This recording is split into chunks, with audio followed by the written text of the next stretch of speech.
Is it your uncle? My Is it dad. Ryan? It's your dad. Your dad did it, huh? Yeah. John, I got to let you know, I made a conscious choice. I made a conscious choice to let my children fly and be free.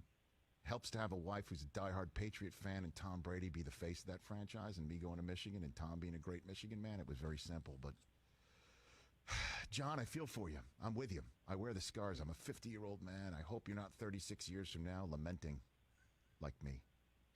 This is not the way I should be talking to John. It's not. Right? You need to be uplifting. All right, John, I'm going to uplift him you. up. I'm going to uplift you. We got Frank Gore now, John.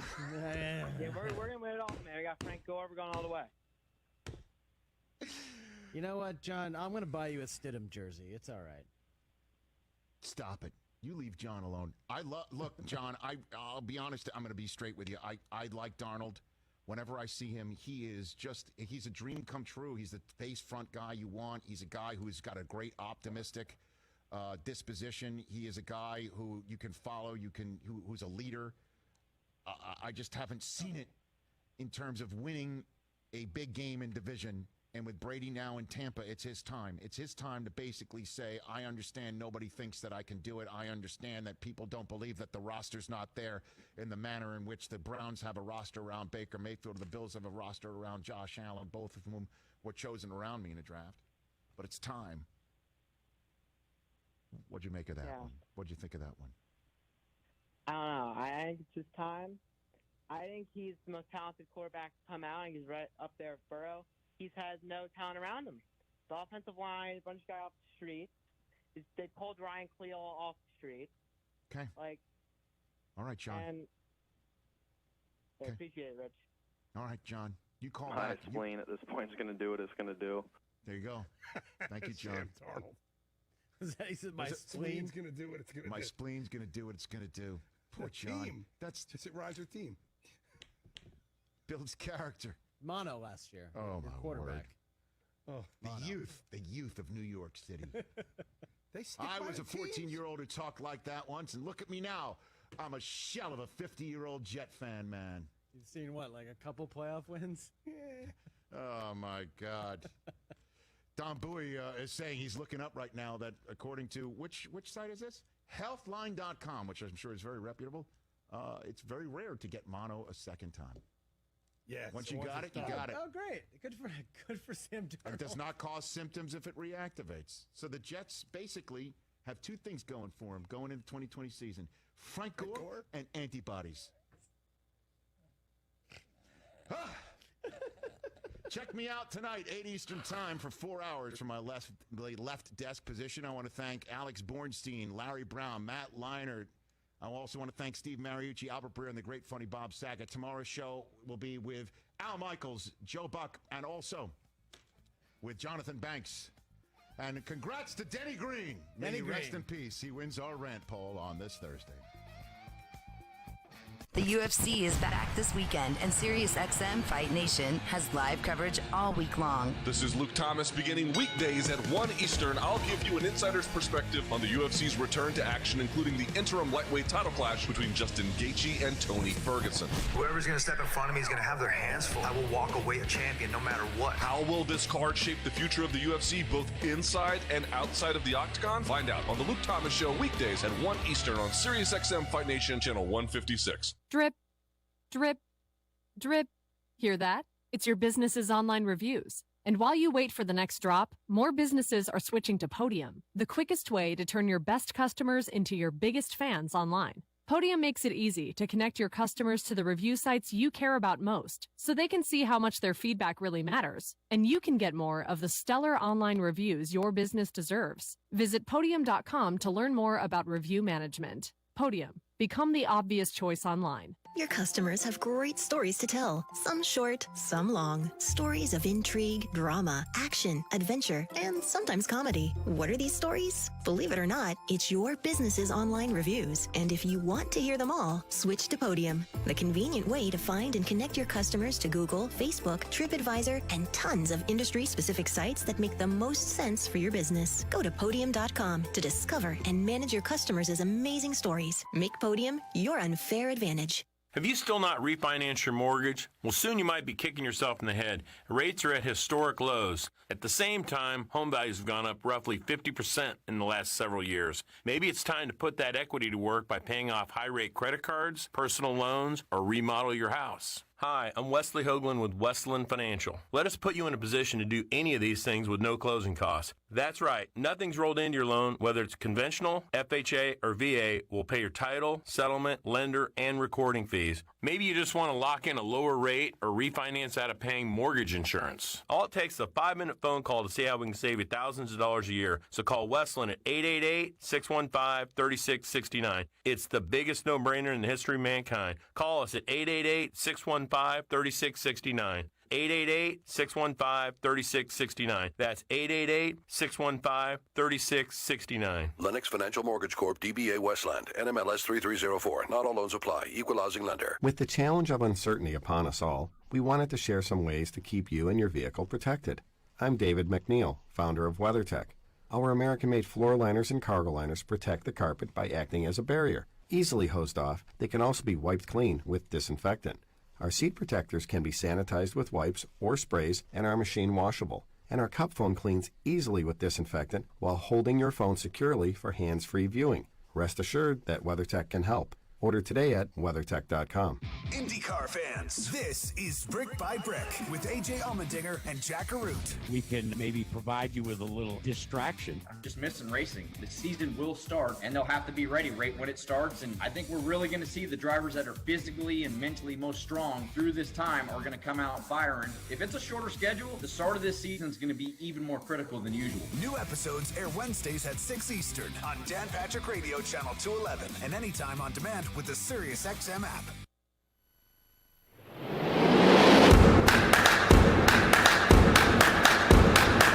Isn't it about time for somebody's favorite radio program?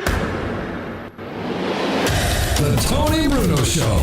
The man chosen to save American radio from its horrible future. He didn't invent radio. He just perfected it. Tony Bruno Show with Harry Mays. Parental discretion is advised.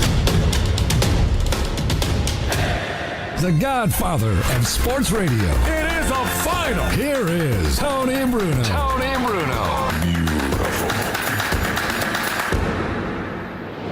Hey!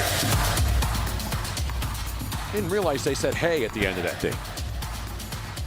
Hello there, you know what it is.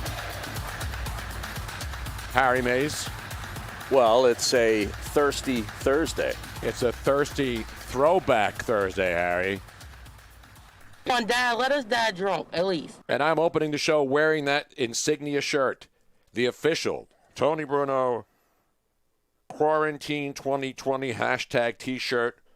What does it say on the front here? If you're watching on Twitch, you can see the shirt. If we're going to die, let us die drunk. Come on, Dad, let us die drunk, at least. At least. Oh, you even got the right accent and everything, Harry. I'm Damn impressed. Right. This is now you can get this on the Tony Bruno store at TonyBrunoShow.com. I was going to get this before Dan Patrick or Rich Eisen stole it and would put it on their shows. So we got to do our own thing here. Then we'd have to sue him. Then I'd have to sue him like Tom Brady, and then I'd have to get lawyers involved, and I don't like that.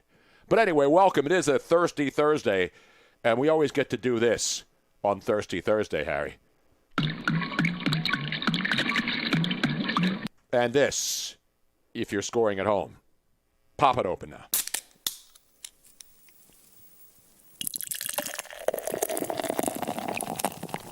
And more importantly, if you want to go Harry Mays on this Thursday, that sounds May like 7th, a 16 2 cups of vodka. Right? Good vodka. Yeah.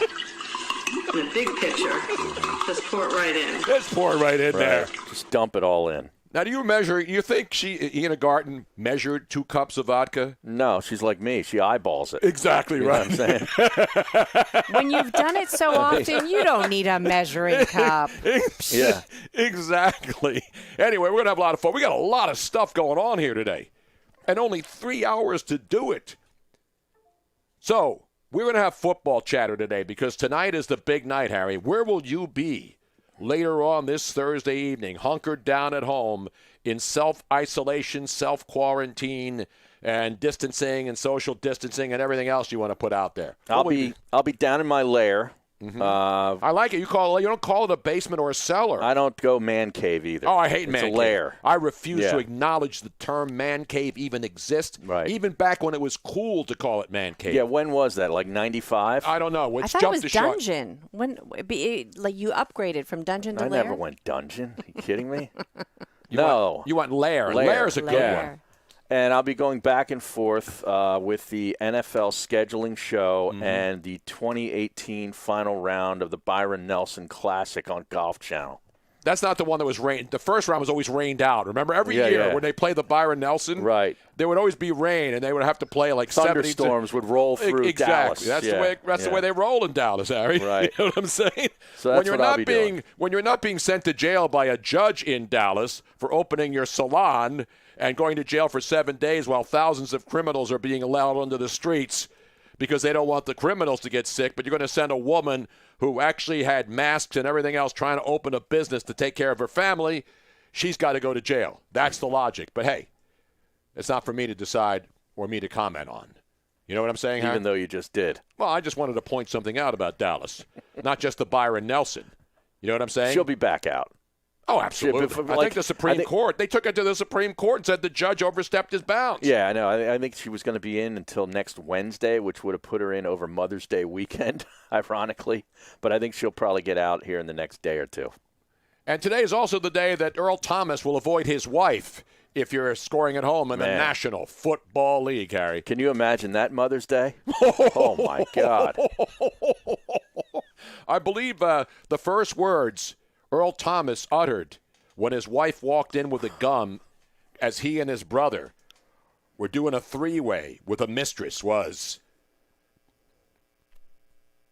"It's funny to meet you." No, that's not what he said. No. Excuse me while I whip this out. And the best part of the story, Harry, is that people are actually mad at his wife. People are actually mad at Earl Thomas's wife for pulling a gun on her husband and her brother-in-law having sex with a woman who is not married. And again, I'm not Mr. Morality here. I'm not passing judgment on people. Was there only one woman? Yeah, there was only one woman. Oh, really? Okay. Yes, apparently Nina, the wife, was with either a girlfriend or a sister or something. Well, she took two other women with her to go get him. And I thought they were going to do shoots at the same time. No, it was two dudes and a girl. No. This is Nina, the wife. I know, but I'm saying the situation was a MMW. Correct. And then they arrived, and they discovered both Earl and his brother Seth naked in bed with one other woman. Right. You know, and MMF, you mean? Yeah, MMF. MMF, yeah. depends. Well, not MMA. Not MMA. Which is busy this week. Yes, we got UFC also this weekend. Now, and a lot of boxing news to get to today. Wait, but the problem she's going to have is she actually brought the gun with her. If she just happened to have the gun there and she got so angry and she just pulled the gun. Well, that makes it premeditated. Exactly. And the thing is, she had the. How do you know she's not packing all the time for her own personal safety? Well, it's his gun. Oh, okay. Yeah, it's his gun. And she thought the clip was out, but she didn't realize there was a bullet in the chamber. She held that thing at his head. No. If she clicked the trigger just to scare the crap out of him, thinking it's empty, he'd have been shot in his head. Yeah. Wow. Yeah. Crazy, man. 9mm Beretta. I mean, I know that you can, you get a little foggy brain when you're that angry and that upset, but... So she knew that this was going down, and she took a couple of chicks and a gun? She suspected. She went on his Snapchat, apparently, and that's how she found where he was. So he was taking pictures on Snapchat with a mistress? Listen. And didn't expect his wife to see it? I don't know, man. Wow. I don't know. We don't know all the details. We're just speculating here. But we can imagine how it went down. Yeah. Wow. You remember when everybody in the NFL wanted to get Earl Thomas and he wanted out? Oh, yeah. And he got out. Now he's in Baltimore, right? Well, there was all that kerfluffle in Philadelphia when they drafted Brandon Graham instead of him. Correct. Remember? Now, Earl Thomas has had he's a great really career. great player. Absolutely. Yeah, no doubt. He's not a guy who didn't live up to the hype. No, he was a great pick. And obviously, Brandon Graham, despite his slow start with the Eagles. He's had a very good career. Absolutely. I mean, he's a Super Bowl hero. Absolutely. Forever will be a hero in this town, despite the early troubles as a first round. You know how it works in any team, any city. First round pick doesn't immediately come out and either start or contribute. People are going to knock him. Mm-hmm. And especially when it's a guy who was a defensive player and was great in college, and you expect an immediate impact in the NFL. Sure. Especially a guy who played at a big-time program, like Brandon Graham was at Michigan. So these are big-time programs, not small colleges where the competition may not be as good. So Earl Thomas has played great, Brandon Graham has, and now Earl Thomas has issues. I don't know what's going to happen, but I'm waiting for it on TMZ. I'm always glued to TMZ for the latest sports developments. They break it all, Tony. Yes, they really do. Yep. They do break it down. Meanwhile, John McMullen, ladies and gentlemen, speaking of breaking it down, you know what's happening with this NFL schedule release tonight, Harry? We have leaks. Yes, and I think McMullen has a couple of them. Because we already have leaks from New Orleans. Jeff Duncan, former writer, sports writer in New Orleans, and like most sports writers everywhere, he's no longer a sports writer for the Times-Picayune. No, he's with The Athletic. He's with The Athletic, Right. and he does television down there in New Orleans. Jeff Duncan is releasing some action that he gets. Now, obviously, he's got connections with the team, and the teams know their schedule. By the way, the teams are not sitting around tonight waiting to find out Wait, they're what not? their schedule. No, I think they know, Harry. I think they actually give the teams, especially their home game schedules, right? Mm-hmm. Now, of course, the teams are all separated, so it's not like everybody in the same room sees the schedule. They send it to the owners. They send it to the GM. You know, Sean what's his face down there? Sean Payton has the schedule. Yeah. I bet you Drew Brees knows what the schedule is. Probably. And Jeff Duncan in New Orleans has already released. And here's what the NFL, stealing the NBA's thunder, Harry. The NFL is going to go head-to-head, assuming there's football and basketball on Christmas Day, and we can all hope that that's the case, and it's going to be next season, obviously, for the NBA, if they play again, 2021 season, 2020-21 season. We were all talking about if they don't play, and even if they do and finish it out, they should come back in December, and we've all been recommending Christmas Day because that's the big day in the NBA. Well, yeah, apparently the CBA forces them to have a certain amount of time between the end of a season and the beginning of another. So while we have the NBA on Christmas Day becoming a big deal, the NFL said, not so fast, my friends. We're going to go head-to-head, suckers. We're going to play football. So there's normally, 5 NBA games on Christmas Day? They go all day from and all night noon long. all the way into the midnight. Exactly. The NFL on Christmas Day, which is a Friday, Harry, and the NFL, one of those games, as we have learned through leaks in New Orleans. You know who's going to be playing? Your New Orleans Saints and the Minnesota Vikings down in the Dome in New Orleans on Christmas Day. Great game. Absolutely. Yeah. Now, okay, I'm going to put you on the spot. You're sitting at home on Christmas Day. You got the NBA first game, probably an Eastern Conference game, right? Yeah. Because then they move the West Coast games later. So Does it list the time of this NFL game? No, it doesn't. Oh, okay. Come on, how you want all the information? Well, I mean, you're asking me to make a decision here. But no, it doesn't matter. Does it matter? It does. Say the Saints-Vikings are the first game on Christmas Day. And you got the Sixers and Celtics. Well, what are you watching? That's a problem for me. That would probably, not for me because I have 2 TVs at the same time. Exactly. But if I didn't, I would probably be more heavy on the football because it's late in the season and the game will mean something more. But I would pay attention to Sixers. You got Kirk Celtics. Cousins out there matriculating the ball down the field on Christmas Day. I hate Kirk Cousins. Seriously. Did you hate him when he was in Washington? Yes. You like that? No, I don't like that. So anyway, this is going to be a very interesting schedule release. Yeah. A, because there's nothing else going on. And B, tomorrow when we have all the schedule, we'll be able to do our tradition. And we've got to give credit where credit's due, Harry. I don't steal other people's shtick and then claim it as my own. Right. You don't plagiarize. Exactly. Right. Who do I look like? Joe Biden? That cost him a chance to become president years ago. You remember that? No, I When he was running, I think it was 2000. What year was the year he ran for president? I have no idea. And then he had to drop his campaign because he was plagiarizing Neil Kinnock, a British writer, and basically saying the same thing that guy said running for office, and it forced him out. I had nothing to do with it. I'm just giving you the facts. That's what really happened. But anyway, I know you can share your location on Snapchat. That's how she found him. Yeah. That's how they're going to find all of us in the future with the coronavirus. No, I'm not on Snapchat. I'm not on Snapchat. Is that the one that goes away after a couple minutes? Yes. If you watch it, Allegedly. it goes away. Well, everything should go away after a couple minutes, shouldn't it? They're just gonna implant chips in everybody. And Exactly right. If our pets have to have chips, why can't we, Harry? Would you have a chip implanted in your neck to track your ass? No. We're not gonna have a choice. They're gonna do it like secretly while you're asleep. When you go in a virus. When you go get the vaccine in a couple of years. Exactly. When you go get the vaccine, they're secretly going to put a little chip inside of you. You know that court documents in Earl Thomas's case said after signing into that Snapchat and locating his area, the wife Nina recalled his Snapchat showed him in a room with purple lights. So she walked around the area looking for windows with purple lighting. Purple lights. See, when she found some, she went in. Never underestimate the Wow. deviousness of a woman. We will hunt you down. We will find you. That's from Charles Robinson's Twitter feed. At Yahoo? Yeah. That's smart. That is great work Yeah, right How about that? Women should just become detectives. First I mean, of all, we're why great would you at be it. in a house with purple lights? I don't know, man. I mean, I get you want to get the mood. Were Black light? Were they UV It was an lights? Airbnb, too. Oh, it was? Yeah. It was probably like black light, like the kind that you want to have back At that I least gave you can away. see all the evidence. Yeah. If there's anything going on. Maybe it was UV lighting and they were trying to get rid of Corona. Anyway, we got more. We'll talk about the NFL schedule release. We got boxing news today.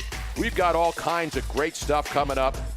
And Damon Feldman, a lot of boxing news, Harry. And Joe Buck later on the show. It's a big extravaganza. Stick around.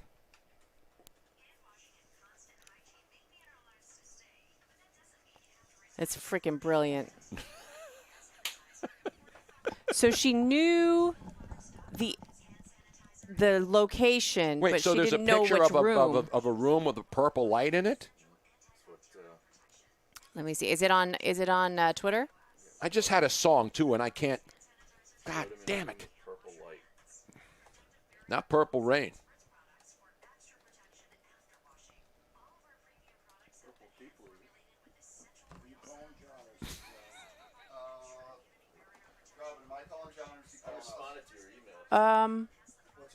I think you're. Yeah, that's good, right? I don't know. He just said okay, so either way, hopefully call in. Where's the Twitch on here?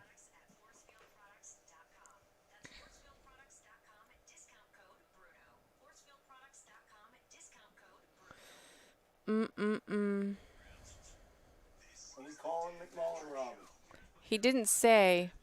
Why don't you just call him?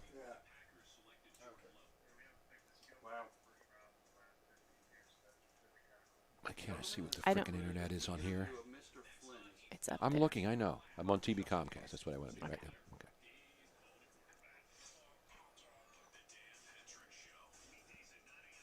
Nice reply to Jim Acosta. Did you like that? Purple light.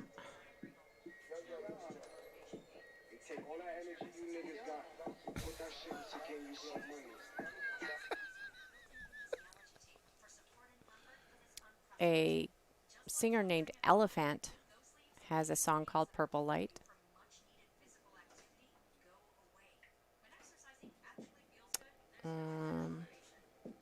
This is the song that I was looking for, too. For, what is it? you hear this song. All right, everyone. I'm finally back. And I'm coming for you all. So you better be ready. Because I'm here. ER, let them know what's up. The champ is here. The champ is back. Undefeated, I'm back full of straps. We'll do this for the Vander Holyfield, because that's what he said. The champ is back. So you better be ready. Because I'm here. ER, let them know what's up. Did you put it in? Did you put it in the playlist? I'm putting it in here right now. Okay. I have it queued into the part that I want, though.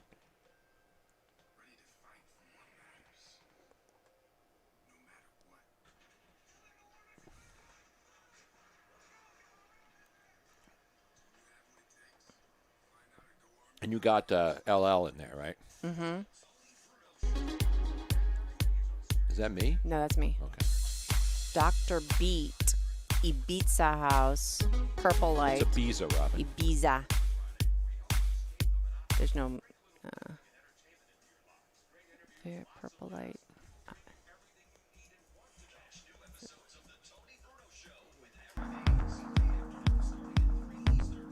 No, That's electric stuff.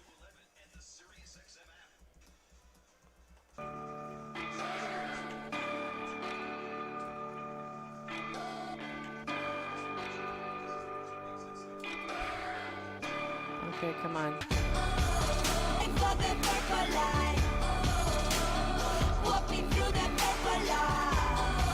All right, save that one. This is Elephant. Okay, I'm still not my Twitch is not opening on my tablet, Robert. I don't know why. Hit backspace. No, backspace on the. No, I got it up the here. main screen. Okay. I said I couldn't even open the Twitch because it was off the Twitch stream. Okay, close the thing that's circling. Just swipe left. There you go. How am I disconnected from chat? It's. So hit the backspace on there. Yeah. There you go. Now, no. Now push View the live. dashboard? No, push live. Where, here? Yep.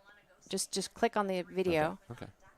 There you go. Because I'm not used to doing this. It's usually still up there, but it wasn't this morning.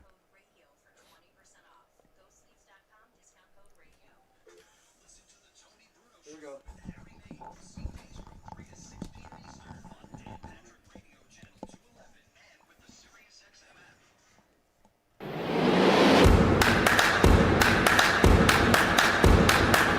Welcome back to the Tony Bruno Show with Harry Mays on Sirius XM 211.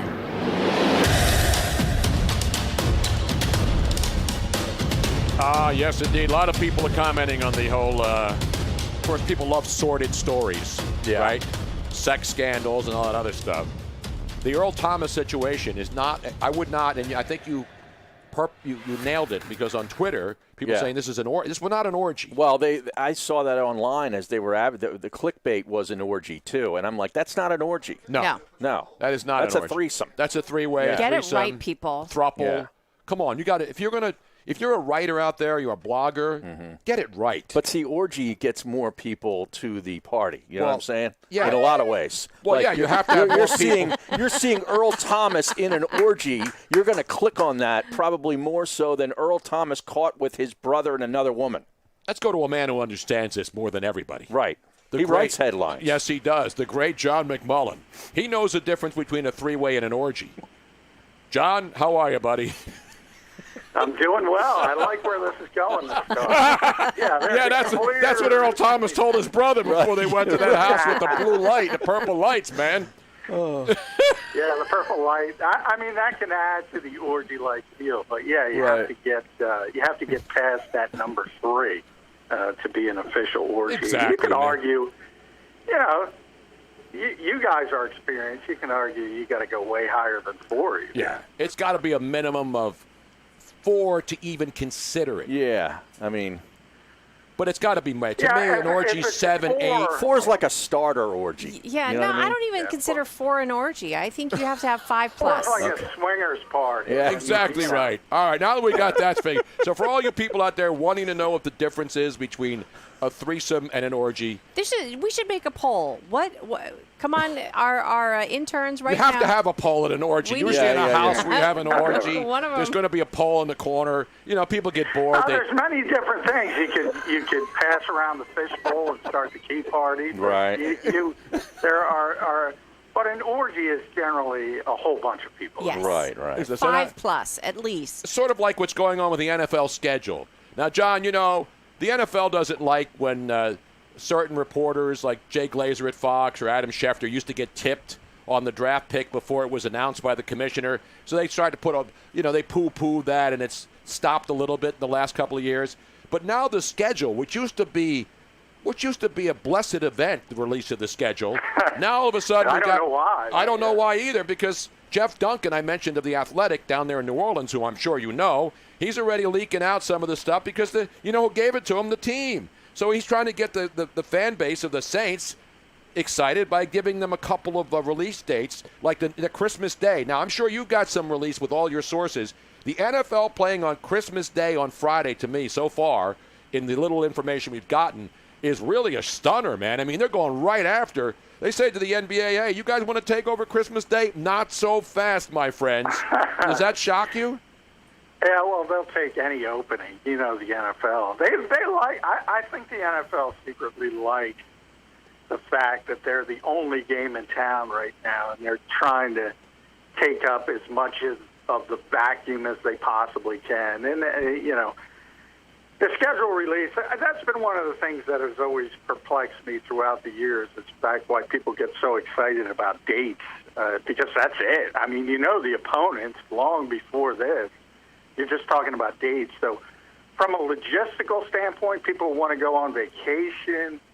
People that want to see maybe a different stadium. I get it from that perspective. But other than that, you know, that's a win. That's a loss game. I mean, that's exciting. Well, that's tomorrow's show. Yeah, come on, don't give away tomorrow's plot. Tomorrow's plot, and again, I was talking about plagiarizing. I'm not plagiarizing, Mike, and the Mad Dog. All 250 whatever games. Every single team schedule. I mean, we'll do it quickly. We won't break it. Like, no, when we were just doing local radio, we would just focus on the Eagles, John. But we got to take care of the entire country. And so we will do every single. Do all 256. Yeah. All 256 games tomorrow on this show exclusively, because I know my boy Mad Dog. He's not going to do it, and I don't know if Mike Francesa will do it on his podcast. And it's homage to them. And so I'm not stealing. Might do it. That's a win. That's a loss. Give him a win, give him a loss, dog, and we will do that tomorrow. I you know, to me, I look at the schedule, and one of the biggest cliches in the NFL is obviously not who you play; it's when you play them. I mean, you know, people look at the schedule. Usually, it's out in April. Now we're in May because it's obviously the pandemic and all those issues. But you know, people look at whoever, Baltimore, Sanford. If Baltimore's on your schedule, and you know it rolls around in November when you're scheduled to play him, Lamar Jackson sprained his ankle. It doesn't look as bad. Mm-hmm. So, you know, give him a win in May, might not be a win in November. No, come on, John. Are you going to mess up our day? He's you realize with this whole thing. You realize with no sports, don't ruin it. Tomorrow's show. But not about us. Think about all those poor local guys doing radio shows in markets where they care about the NFL. Well, they can do Mount Rushmore. How's that? No, because this is what people. Even when we have sports, John, people use the NFL scheduling day as one of those, hey, let's do the schedule today so we don't really have to plan a show. See, but here's the thing about this. One of the more exciting aspects of the schedule release is that then you could start as a fan or a group of fans planning your road trips, like the game or two that you might be able to go see the Eagles on the road. And now with this whole thing, this situation kind of throws a wrench into that. Not for me, it doesn't. Worse, obviously. Come on. Because that's the one part where it made sense. You want to go out and see Lambeau Field, for instance. It made sense. And then you want to, or you just want to have a vacation and get out of the winter to a nice environment. That part I understand. Obviously, the logistical aspect of it. But you're right. I mean, the reality is, it's more likely than not at this point. If there are fans, there are not going to be a lot of fans. It's going to be very, very limited. And I don't know if that's going to change. Well, what did you make of the Miami Dolphins thing the other day? We talked about it a little bit on the show, where they're sort of going through, a possible plan where their stadium capacity goes from 65,000 down to closer to 15,000. Yeah, and that's the way I think ultimately it's going to have to be, where you're going to have these much lessened crowd. They're going to limit it to that number where you can socially distance as appropriate. I don't see how you get around that. There's too many. You know, one of the reasons the NFL canceled the international games is just because of the headaches of dealing with different governments and having to acquiesce to what they decide as well. It's just there's so many curveballs you got to go through, but they have to do it in so many different states with so many different political bents, and everything's different from the state next to it. And then you got to talk about competitive advantage. The NFL just started this process to where they want to open the team facilities, but it's going to be much harder for the Jets and Giants to open than other places in the country. So you have to worry about competitive disadvantage. This thing is a nightmare from a preparation standpoint. The biggest outrage to me, and I've been to all these places, so it's not a big deal, it's just, like if you're going to play Green, because everybody knows who they're going to play. The only thing we find out is the dates, because we know which games are going to be on the road for every team. We know which games are going to be home. Now it's the dates. And when you have, like, Green Bay on your schedule, you want it to be in the winter. You don't want to be playing the Green Bay Packers in September. Why? Because you want to go to Green Bay in the frozen tundra. No, you want to experience the way. frozen tundra. That's a home field advantage for Green Bay. I don't I'd rather care. be there in September, and then I want to go play golf. I don't want to be in stinking Green Bay in the snow. It's not about you, Harry. It's about the fans who want to experience the frozen tundra. Screw that. Well, fans who want Green Bay to win, they want every game. Yeah, they want every game in December or January. Exactly. If you do have to play at Green Bay, and obviously most notable is Chicago, Minnesota, Detroit, who have to go there every single year. Yeah, they cross their fingers that their road games are in September.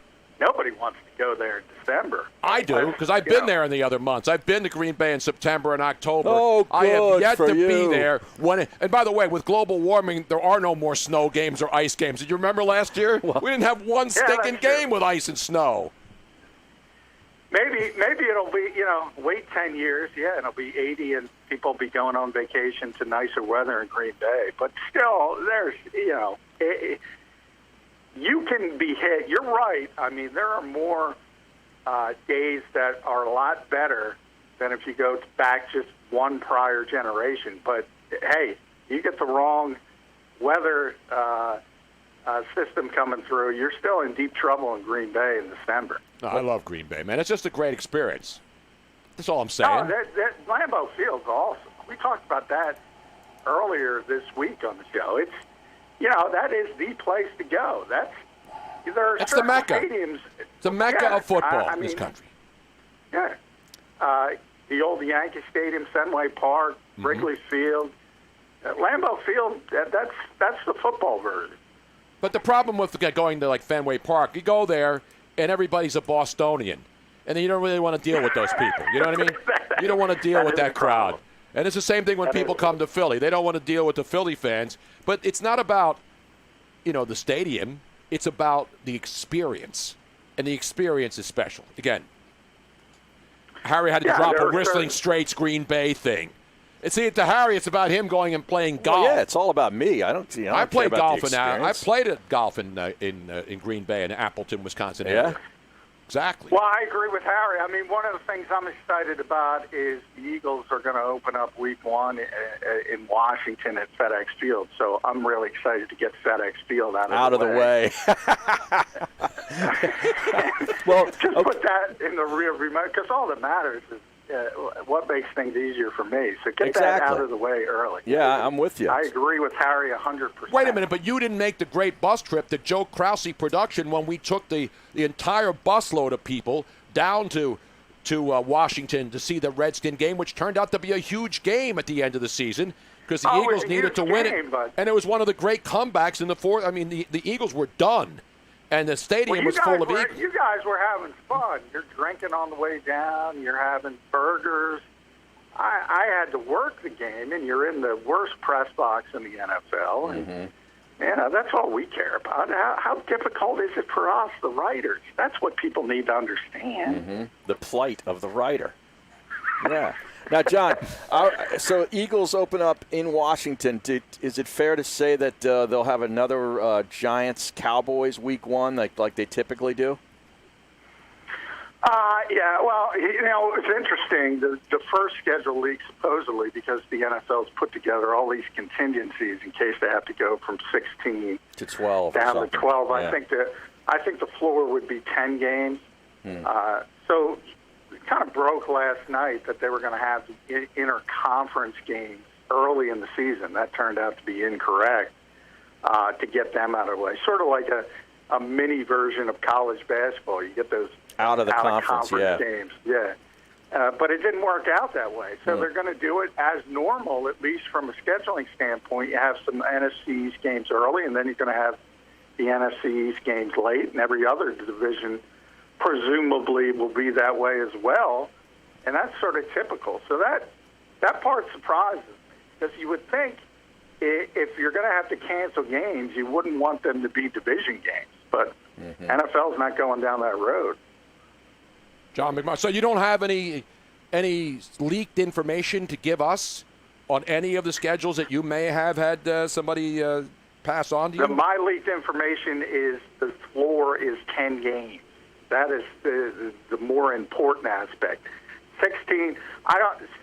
From what I've heard, it's 16, it's 12, or it's 10, and that's how the NFL is going to go about these contingencies as far as the season.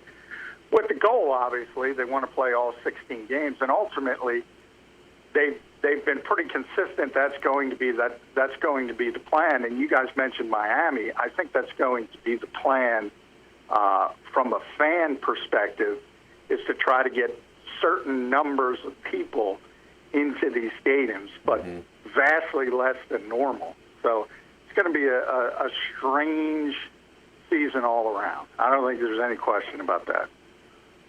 John McMullen breaking it down, starting off with the most important story of the day is how many people do you need to have an orgy? I think Robin nailed it, so to speak. The answer is at least 5. I think the law says, in the Constitution, it says, no Americans gathering around to enjoy their personal lives and their freedoms can get together and call it an orgy. Because with fewer than 5 3 people. people is a threesome. So let it be written. So let it be said. I mean, it kind of goes in the sayings. 3 people's a threesome, 4 people's a foursome, and then anything more is an orgy, because you're not going to go 5-some, etc. We just look for answers But here. there's a lot of confusion. That's why they cap golf with foursomes. That's it. Where Earl Thomas tried to throw in the screwball was the purple light. See, the accoutrement, does that change things at all? I would argue it doesn't. Do you think they were playing Prince music? With a soundtrack. No, Robin found a song about purple lights. Oh, yeah? Yes, I Because, did. you think of the normal ones, Purple Rain. Yeah, But well, that was his color. Let's go crazy. Purple People Eater. Remember that song, The One-Eyed, One Horn? There is a song by Elephant featuring Doja Cat called Purple Light. Can we have a taste of that, Robin? We can have a taste of it for just Give me a a little second. taste of this. This is Purple Lights. We'll send this one out to Earl Thomas and his brother. Next time, guys. Stay off Snapchat. Stay off Snapchat. And you don't need no stinking purple lights for just one chick, okay? Now, if you got a room full of them. Now, if he had a strobe light going as well, that could have maybe created the idea that there was more than 3 people there. The illusion of an orgy. See this? The illusion, I like the illusion of an orgy, but you're risking seizure as well if you go with the strobe light. I wonder, the other Song thing sucks. Well, it is, but it's the only song with purple lights in it, Harry. Come on. I don't know. If you're in a purple light, if you got a room in an Airbnb and you got a kumad in there who's not your wife. I'm going to the Ritz-Carlton. And you're burning a little bit of incense. Forget about the Airbnb. We're going to Ritz-Carlton. Yeah, you would think Earl could afford the Ritz-Carlton. Yeah. Too. But who knows? Some of those Airbnbs are really nice. Yeah, we stay in nice ones all the time when we go to the Super Bowl. We had like a chalet down in Miami when we were there. It was awesome Exactly, with a guest man. house and everything. Guest house, room for room to mingle. Come on. Not purple drank, though. That's a different thing. And Harry and I both endorse purple drank. Yeah. Absolutely. Well, John, I know you're going to be ready, sitting at home, writing down the schedule. Will you get a copy of the schedule as a duly authorized member of the national media? Yeah, we will get 7:30 is when the schedule is going to come out, so we're going to get it at like 7:20, I would say, would be my speculation. So that can keep you from tweeting out the schedules? Yeah, I mean, they do put the 3-hour vehicle of a television show, which is absurd to me that people watch that. But it's interesting. They are allowing the teams to tweet out and put on social media their individual schedules at 7:30 before the show. So a lot of mixed messaging from the NFL. Now, how long will you be tuned in to the broadcast tonight? I don't think I will tune in. Not at all? What do you need to hear? I mean, as much as I love Steve Mariucci, who was but I on mean, yesterday, right. what are they going to do when they put the schedules up? I know they have to fill time, and it's live. Well, It's an yeah. actual live event Well, here's because my it's question. news. What else are you going to be watching? There's nothing else. Oh, there's got to be something on Netflix. Haven't you gone through Netflix all from A to Z? I need some recommendations. I need some Netflix. No, I'm I need out of some Amazon recommendations. recommendations. You're a sports guy. I got You watch the schedule release. It's Thursday. I got the Science Channels, new editions of What on Earth and Mysteries of the Abandoned. I got to write about the schedule. So that's the irony of it, which, by the way, is one of the worst things in the world. When you're trying to, I've been doing this for over 20 years, so you're trying to write a schedule story every single year, and it's like, we already know. Stop being interested in this. But, John, Can we force there's people no not to be sports to interested? talk about. I know. The draft was a big story because it was happening and it was live. The schedule, Yeah, I don't get cold that water this on the year. schedule This release. This year, I agree with you, but this happens every year. In a typical year, people are really excited by this, and I don't understand it. I will never understand. I'm bummed out by this phone call. You and Harry are Debbie Downers No, on the show, man. What do you mean, Debbie No, Down? I'm going to watch Harry it. disagrees with me. I'm going to watch it. Harry's going to watch. He's going to watch all 3 hours. Harry would be pissed off if it was the Eagles had to play in Green Bay in December, not me. Well, I'm not going to go. The Eagles are playing in Green Bay in December. December 6th, Eagles at Lambeau Field. Wait, I thought you said you didn't I have thought the you had schedule. nothing. I just remembered. So you do have the schedule. He's lying. You're holding back. You are withholding in breaking news information. You are a weasel. McMullen, we are defending you. You're a weasel. I mean, I know what's going to happen my here. He's going to go God. on with that Mike Gill guy at 4 o'clock and break out the whole Eagles Exactly right, man. How dare you? By the way, it's big news, Jacob Media. It's for all the people, and I know all the people on Twitch, that we'll be announcing Monday about yours truly. I'm waiting, but I wanted to. You held back a story, and you know what I say to you? I didn't hold it back. I just gave it to you. You gave it to me after we were talking about Green Bay, and Harry says, I don't want to go to Green Bay in December. And I said, I want to go to Green Bay in December, and you were withholding information. Wow. How is it holding it back if I actually give it to you? Because you gave it to me when you just, like I forced it out of you. It was a throwaway. It was a throwaway. Sort of like the woman with Earl Thomas and his brother. No, it was more like Well, a slip. I would argue the Earl Thomas story is a much bigger story. Absolutely than it is. Green Bay hosting the Eagles on December 6th. Now I can call. Now I can get an airline. I can get a ticket to Green Bay. Right. We might have to can- put him on you can suspension, book the flight. Tony. You can book the flight. We're going to put this up for the audience to decide, The John. Twitch I hate to audience. do it. Well, you know what they're going to decide. What does the Twitch audience want us to do Our with NFL McMullen? insider, You know John what they're McMullen, gonna comes on the program today. I already mentioned Jeff Duncan in New Orleans has already given a couple of little nuggets to the fan base of the Saints, and you're not even releasing information that you are withholding despite no embargo or no penalty for giving us just a taste. We just defined orgy on the show, and I think properly. Yes, because that's what we do. It's this show's about I think facts. I think Robin needs to define withholding. Since I didn't withhold anything, I gave it to you. Yeah, but it was sort of like an accidental slip. I think we're going to have to go back to the tape. Accidental slip. We may have to have our interns, Colin Thompson and the great Caleb, go back to the tape. No, Conlon. You're talking about Conlon Farrell. Conlon Farrell. What am I thinking? Conlon Thompson. Colin Thompson. There's Colin Thompson's a Carolina Panther. Not By the way, Colin Thompson. By That's the way, Colin Thompson, not Conlon. Where do the Carolina Panthers start week 1? Come on, I'm correcting you. I'm giving you the fact that Colin Thompson is a Carolina Panther. I know, we knew and that. You're accusing me of withholding. That was 2 weeks ago. Jesus. By the way, I also had that story early, but I couldn't give you that one as well. Well, But, he DM'd me and told me he was signing with the. He DM'd me and told me he was signing and not to release it yet. Come on, John. You didn't get it any earlier than So me. you already had it. Exactly. I don't know. We're going to have to go to the tribunal. I'll tell you. We may have to put this one up to our Twitch stream tribunal and our Twitter feed, John. I hate to throw Well, you you under already a know bus. the answer to that one. Those people love me. They're your biggest fans. And people are saying, we got to give you one of these.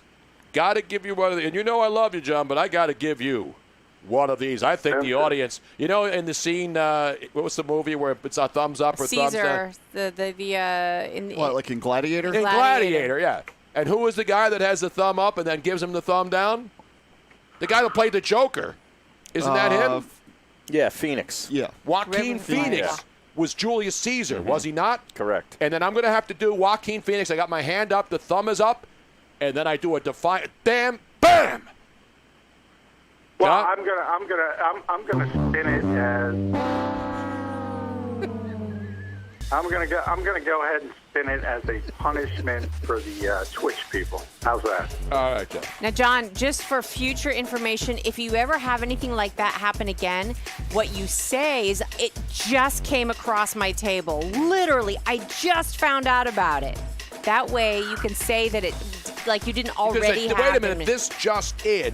This just in. And then I would have played the breaking news sounder, and then it would have all been good. Well, that's what Earl Thomas said to his wife. We love you, man. John, we'll talk to you later. Thanks. All right, thanks, Jeff. Man, God, I got to get. What's the date? I got to get on the airline. Get a December. December in Green Bay, baby. I got a lot of connections in the Green Bay Appleton Metroplex, dude. Anyway, he wasn't Julius Caesar. He was Commodus. I don't know. Anyway, coming up, we have open lines, 215-462-TONY, 215-462-8669. Coming up in the next hour, a lot of boxing news today. I'm talking legit boxing news, which we don't get very often. And Joe Buck later on. Stick around.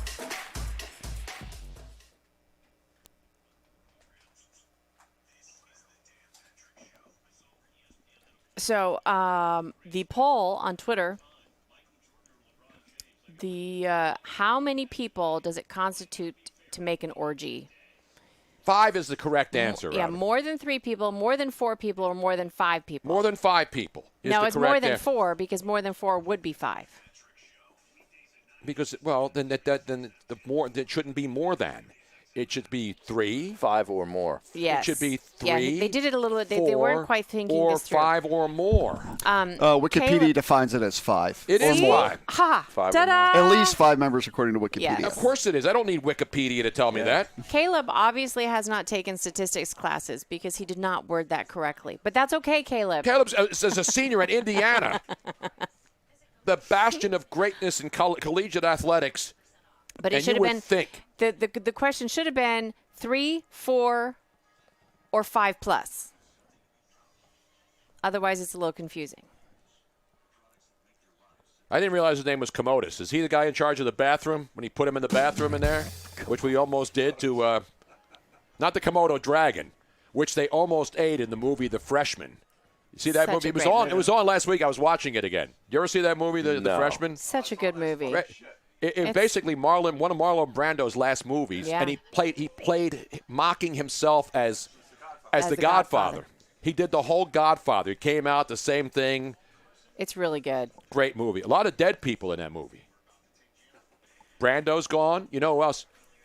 Bruno Kirby's in it. He's phenomenal. He's dead. Yeah, Bruno Kirby's Now, been dead. There's a lot of comments on Commodus. on both Twitch and on Not Twitter. Colin Farrell. One Nick for Hill. 3. So 1 for 3. There also needs to be a mirror on the ceiling for it to be an orgy. No, I disagree. That's not true. That's just fake news. No, That that's doesn't have fake to be. news. There doesn't have I to be agree. a mirror. Yeah. Yeah. No. It just means that somebody really somebody likes watching. Here's a great one on Easy Money on Twitter. I prefer a nice 5-person orgy, but since it's quarantine time, I have to cut back to 3 for orgy distancing. Under 10.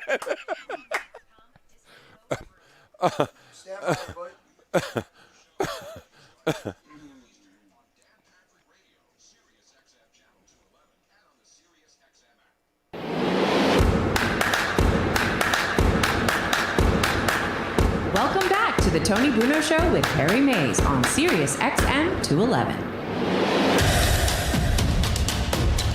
Oh, my, oh, my, oh, my. Some of the other scheduled notes that we have, I hate to steal the NFL's thunder, Harry, as we like to say. But certainly, when legitimate reporters have it, they're leaking it out. Do you think Jeff Duncan's going to get in trouble with the NFL for giving a couple of little tastes of the schedule release tonight? I mentioned Saints and Vikings in New Orleans on Christmas Day. Right. The Raiders are going to host the Saints because he has the Saints schedule, and he's giving you a couple of just a taste for just a second. I don't like that. I want to know tonight. I don't need a taste. You don't like to I know? hope they do penalize. You know who's going to open up?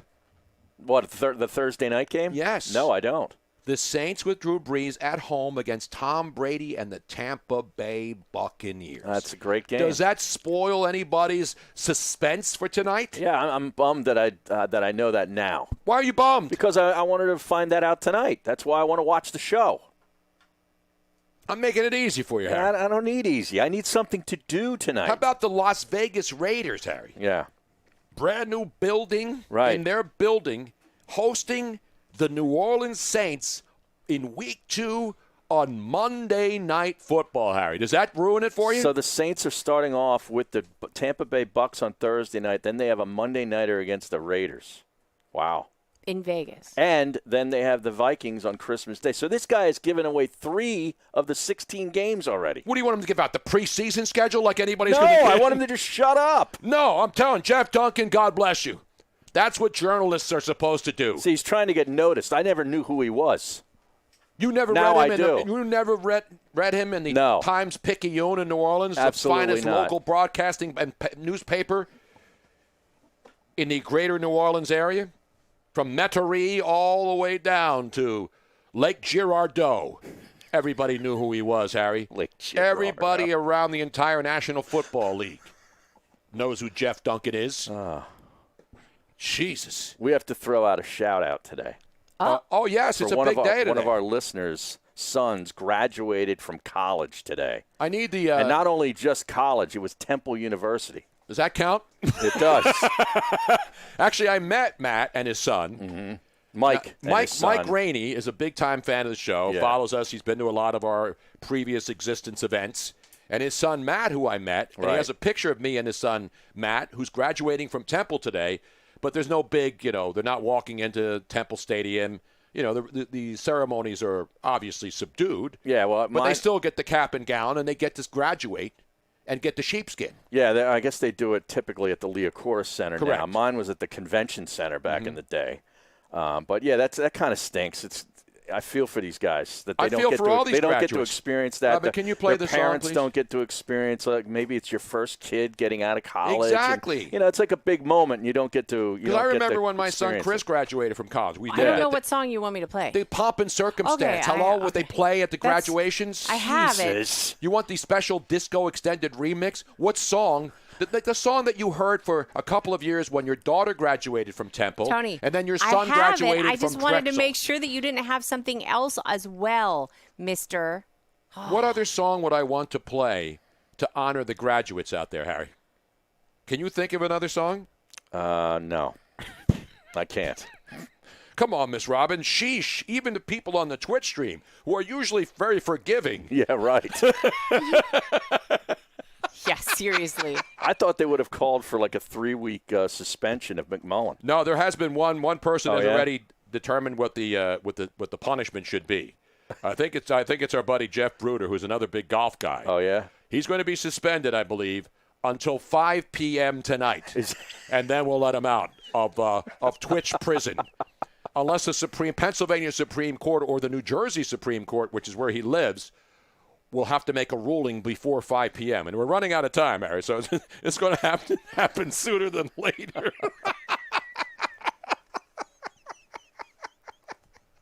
Anyway. We never got the music.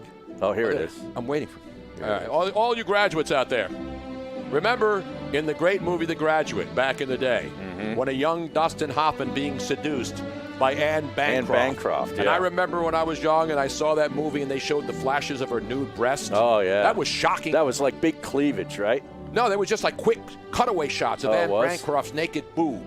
and then she had the stockings on, and she was seducing Dustin Hoffman. Yeah. And then one of the muckety mucks, one of the snobs who were at the party, remember, he pulls Dustin Hoffman aside and he says, one word, plastics. Oh, yes, right. Plastics. Remember that? Right. To invest in plastics or go to work for and he became a plastic company. surgeon and did multiple boob jobs so that every woman would look as hot as Anne Bancroft did in the movie The Graduate back in the early 70s, Harry. Everybody. By the way, Plastics, baby. This is also for our 2 interns who are both graduating. Colin Farrell and Caleb Yarling are so this is for them as well. Colin's last thing was today, and Caleb's is technically on Saturday. So congratulations. Does that mean they're off the show? No. That's the weekend, Harry.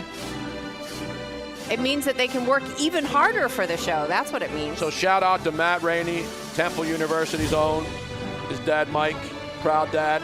I remember when my son Chris graduated, he got an arts degree at the Philadelphia Academy of the Arts, spinning pottery, only to find out several years later that there ain't no demand for pottery unless you're in Sedona and you're selling the same exact thing you can buy in every single store in Sedona, Arizona. Am I correct, Robin? You are absolutely correct.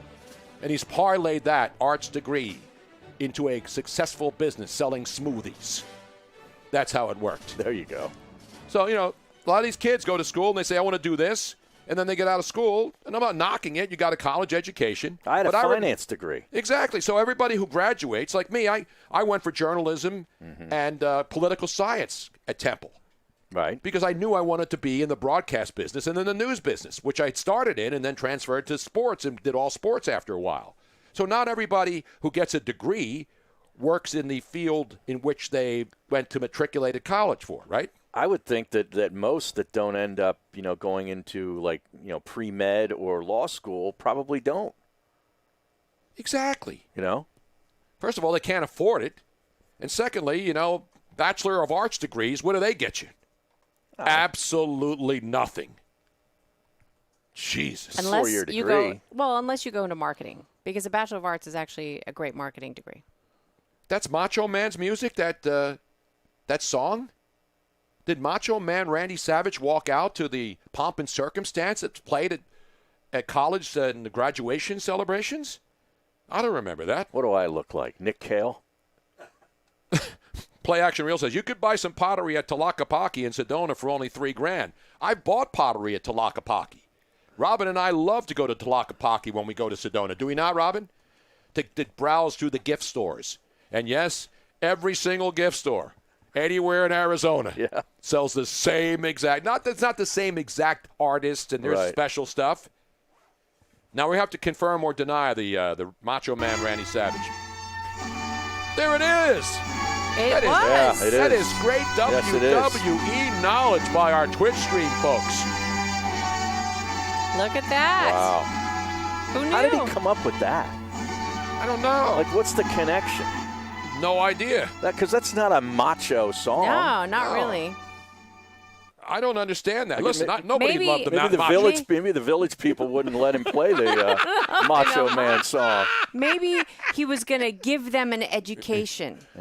His opponent, he was going to educate them. I don't know about that. I got to give up love to RK Rep, who says, I think of Macho Man Randy Savage instead of and then Zig 317 also nailed it. Macho Man Randy Savage, the late great Macho Man. Oh yeah. And the late great Miss Elizabeth too. Yes. So there you have the first hour, Harry. What do you think so far? Phone lines are still open. 215-462-TONY when we come back. Yes, and we're going to have Damon Feldman. A lot of boxing. Don't call it a comeback, Harry. One sport that people are wanting to pay people to come back and do. We have UFC this weekend. Right. But now boxing guys are getting all kinds of crazy offers to come back. People are getting desperate, Tony. They really, really are. And the cash is flowing. Stick around. Much more still ahead. It's Tony and Harry having fun on a Thirsty Thursday and a Throwback Thursday as well.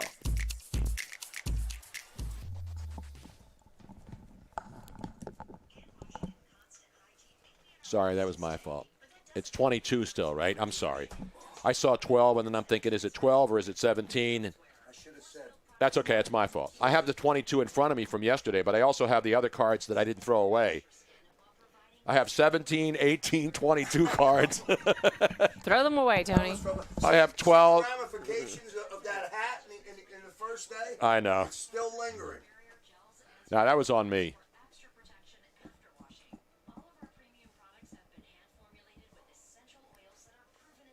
Oh, Dean Baker has a Joe Buck story. Years ago, before expansion, the St. Louis Cardinals went on a West Coast swing to play the Padres, Giants, and Dodgers. Jack Buck was traveling with the team as their main play-by-play announcer. The Cardinals were gone for almost 2 weeks, and Joe's mother, Carol, went house shopping and took Dean Baker's mutual friend, Judy Holmes, with her and bought a new house without Jack knowing about it. Surprise, surprise, surprise. I don't know if we'll have time for that. There's just so much to cover. I know there's going to be a lot. But how would you like somebody to just buy a house, like your significant other, just to buy a house without you even knowing about it? Actually, I wouldn't Didn't I say Jeff Bruder? Yeah. Or did I say Jeff Baker? No. Because now Jeff is giving me Baker. No.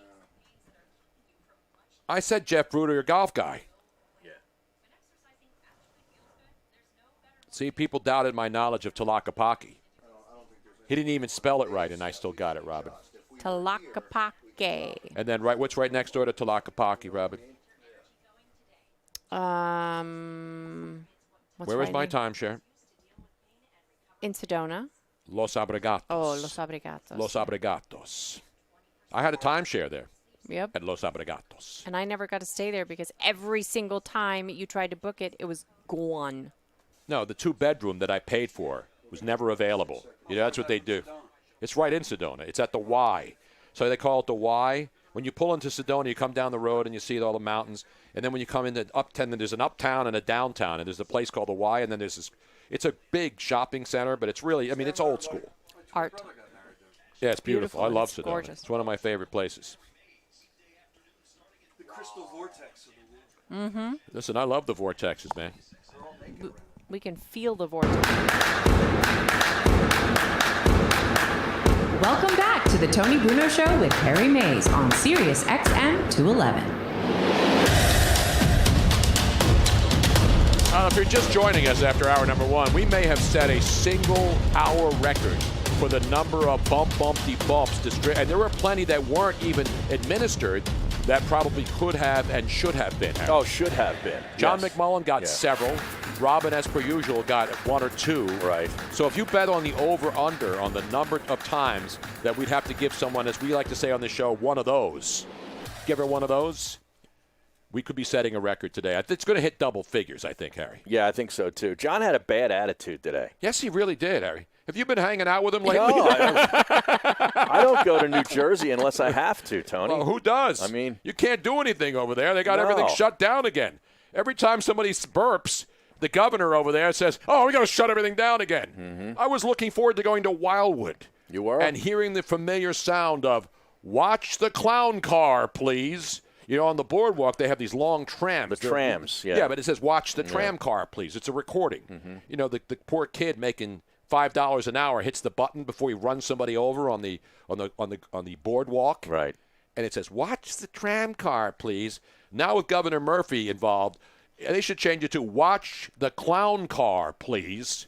And again, we got situations going on that I don't understand. I'll look for logic, Harry. I don't care about the other stuff. Just give me logical. To the wrong place.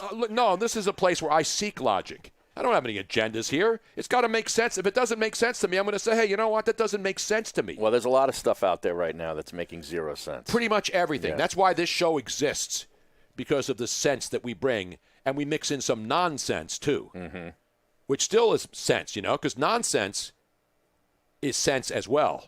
You know what I'm saying, huh? You following me so far? I'm with you. No, I'm with you. That's just nonsense right there. Thank you. It's what we do. A lot of boxing to talk about.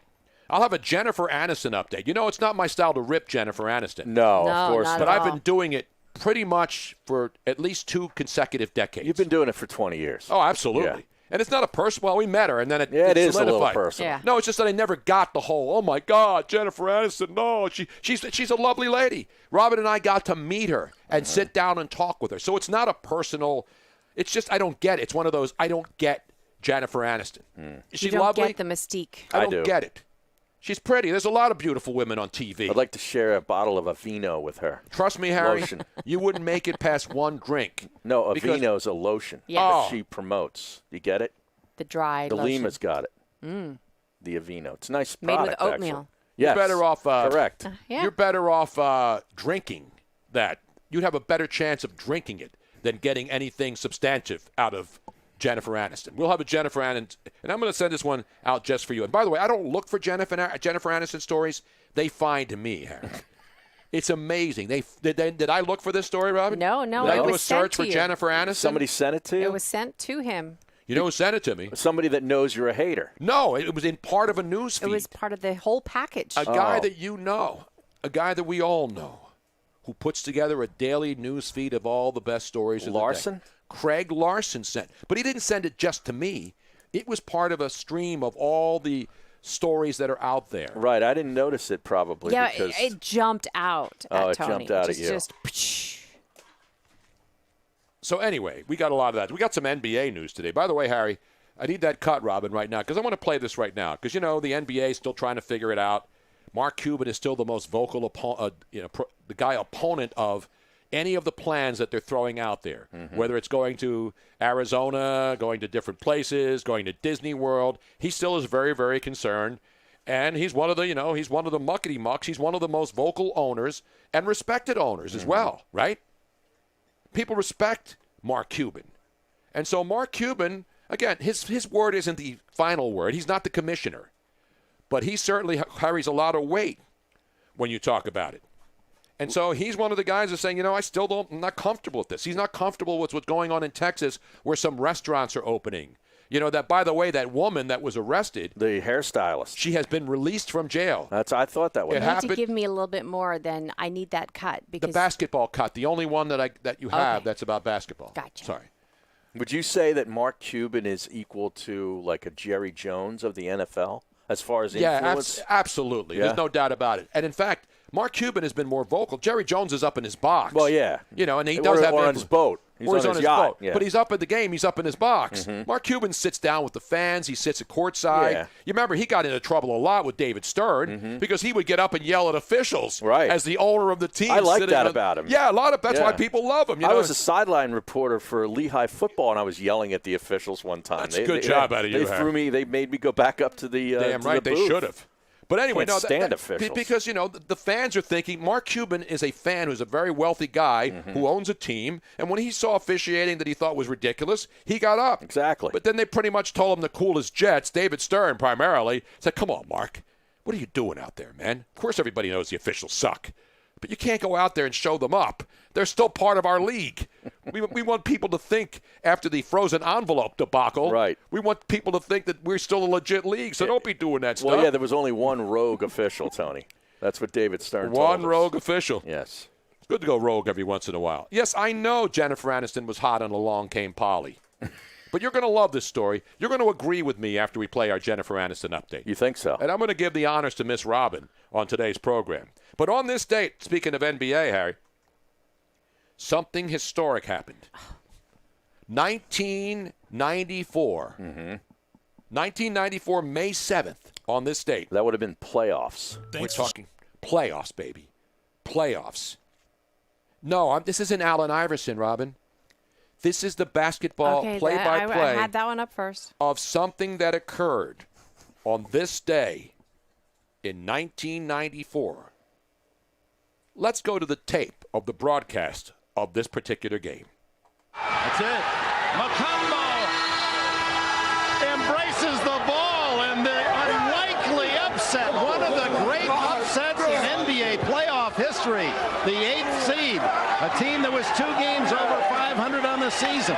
The Denver Nuggets, youngest in the NBA, have beaten the team with the best record in the NBA, the Seattle Supersonics. There you have it, How about Harry. that? And that loss was so devastating to the Supersonics that the Starbucks immediately opened the next morning all over the city. And everybody, the grunge era came about.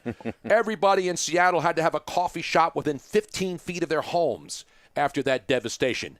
And then, of course, not that long later, the Seattle Supersonics left Seattle and they moved to Oklahoma City. And now you know the rest of the story, Harry. But that was the first time an 8 seed beat a 1, but that was a best of 5. That's a best of 5. That game was Game 5 in Seattle. But then later in the 2000s.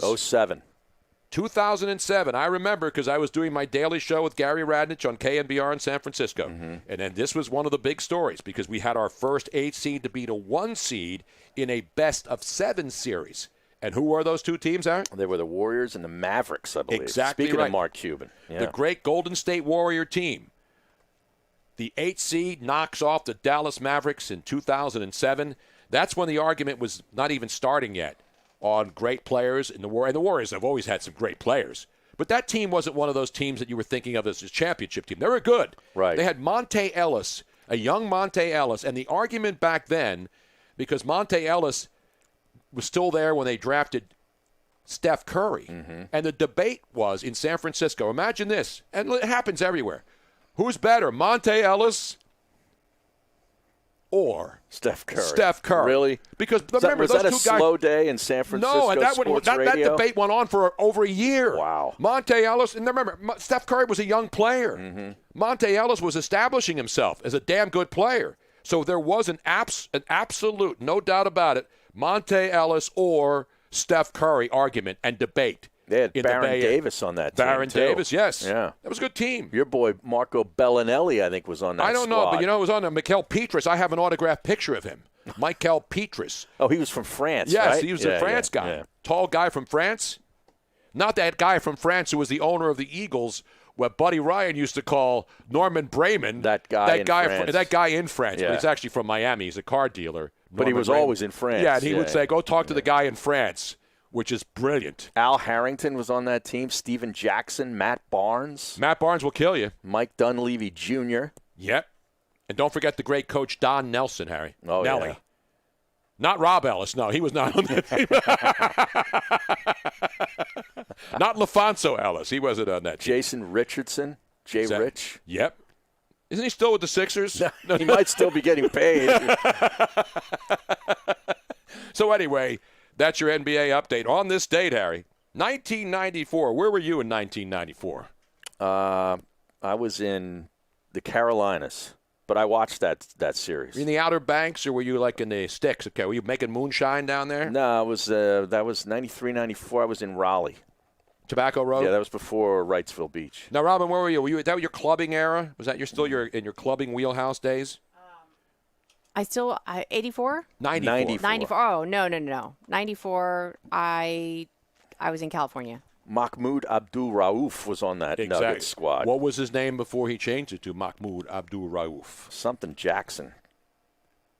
Wasn't it? Yes, I think Chris Jackson. Chris Jackson at LSU. He played at LSU. That's Chris Jackson. That is great LSU college basketball knowledge. And the Seattle Supersonics, they were damn good. They were the 1 seed in 94. Had a great team up there. And I love the logo. They ended up making it to the finals like a few years after that against Jordan. Exactly. Great team.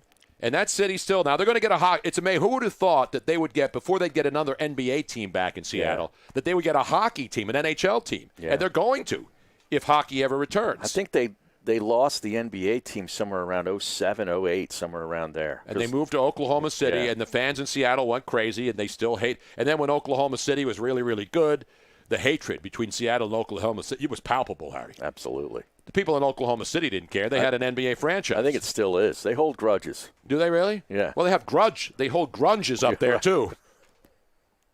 See, I'm never a big grunge fan. No? I never got into any of those grunge bands. I loved it.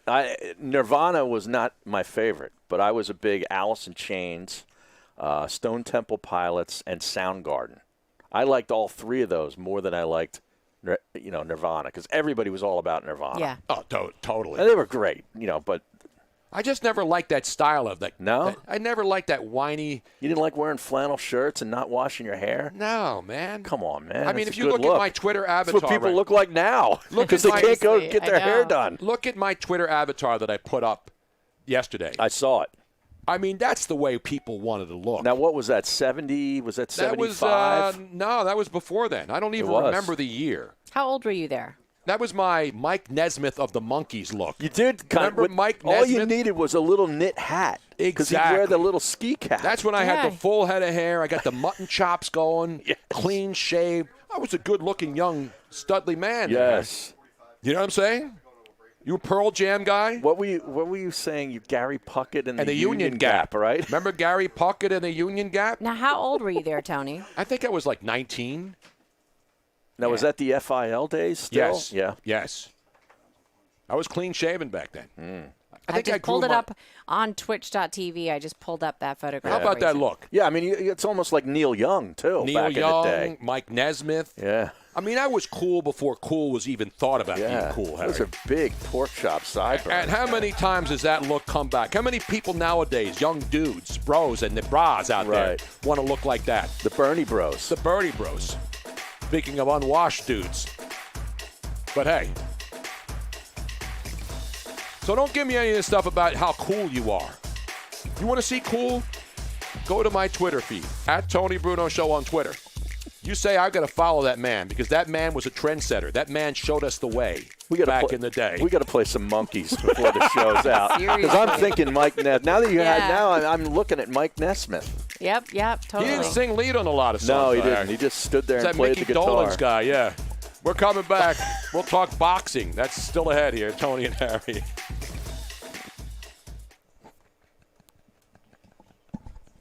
Yeah, Pearl Jam. Pearl Jam, bro. Pearl Jam, too. Mike Nesmith. They were the last band to play at the Spectrum. The Monkees? No, Pearl Jam. Oh, Pearl Jam, yeah. Well, actually, it was Earth, Wind, and Fire at the Comcast. The last official concert.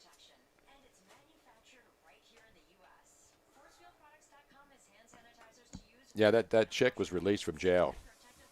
You know, when the Supreme Court overrules a local judge. Keep the 500,000. That was. I don't know. All I saw was that the picture she's out. On top of it, the courts also said that Trump can hold back millions from sanctuary cities.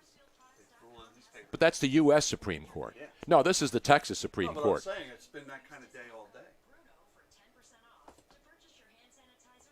Come on, where's the photograph that I'm looking for? He's in trouble, shit. Cleared to be released to the public, unredacted. Yeah. Shift better hold on, man. Pat, I think they might have dropped this on the digigram. Mike Nesmith. Let's see. Sideburns. Mike Nesmith. Just look up Mike Nesmith.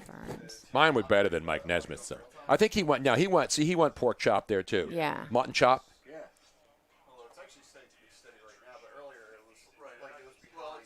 I mean, let's be honest. Who was a better looking young man? Hold on, I have to show it to everybody Mike else Nesmith on the Twitch channel. Hang or Tony on. Bruno? Robbie's doing a side by each comparison. So there's Mike with his sideburns, and then Tony. There's a good similarity there. Look up. Well, Neil Young had that look too, but who was the other guy we mentioned? Gary Puckett.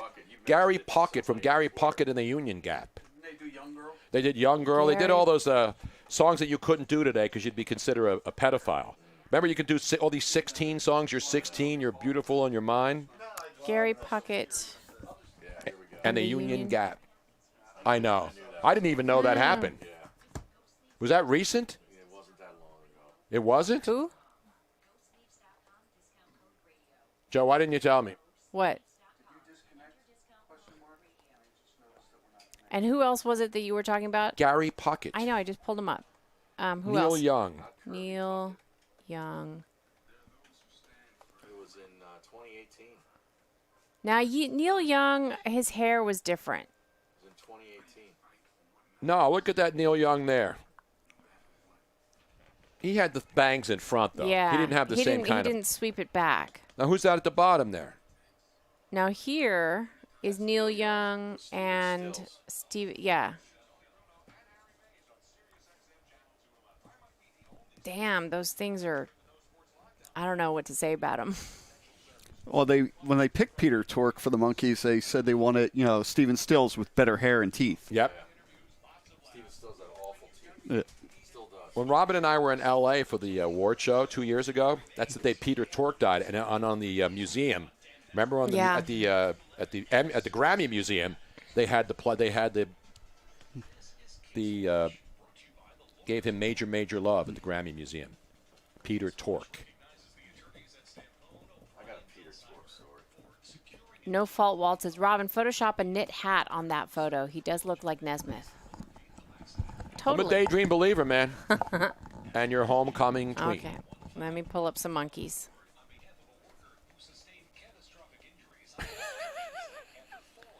Hey, we're the monkeys. How about Bruno's cousin with this one? That Twitter pic eliminates any doubt why Tony Bruno or his sons never served our country. Let me give you the reason why Tony didn't serve his country. It's because his father passed away, and he was the only surviving man of the family. And at the time, they didn't by the way, draft. I wasn't drafted. Yeah, they didn't draft you because of that. Well, that was part of the reason. But if they had called my number, I wouldn't have run to Canada. No, And by the way, my two sons were alive when there was no draft. Yeah. So they were going to college. Why would they want to enlist? You know, not everybody has to enlist into the service. I love the people who would never even think of enlisting in the service coming out at me because I didn't go into the service. My dad went into the service and jumped out of airplanes to save scumbags like these douchebags on Twitter and Twitch talking crap.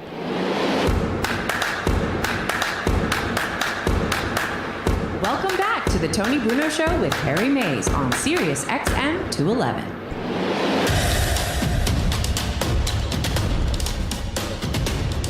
Yes, people are now comparing. I think Robin has found the Mike Nesmith photo. Yeah. And there are a lot of guys who had the big mutton chops back in the 70s, Harry. Mm-hmm. You mentioned Neil Young. I heard Neil Young had a song about it, I think. He did? No, you know what that song's from, right?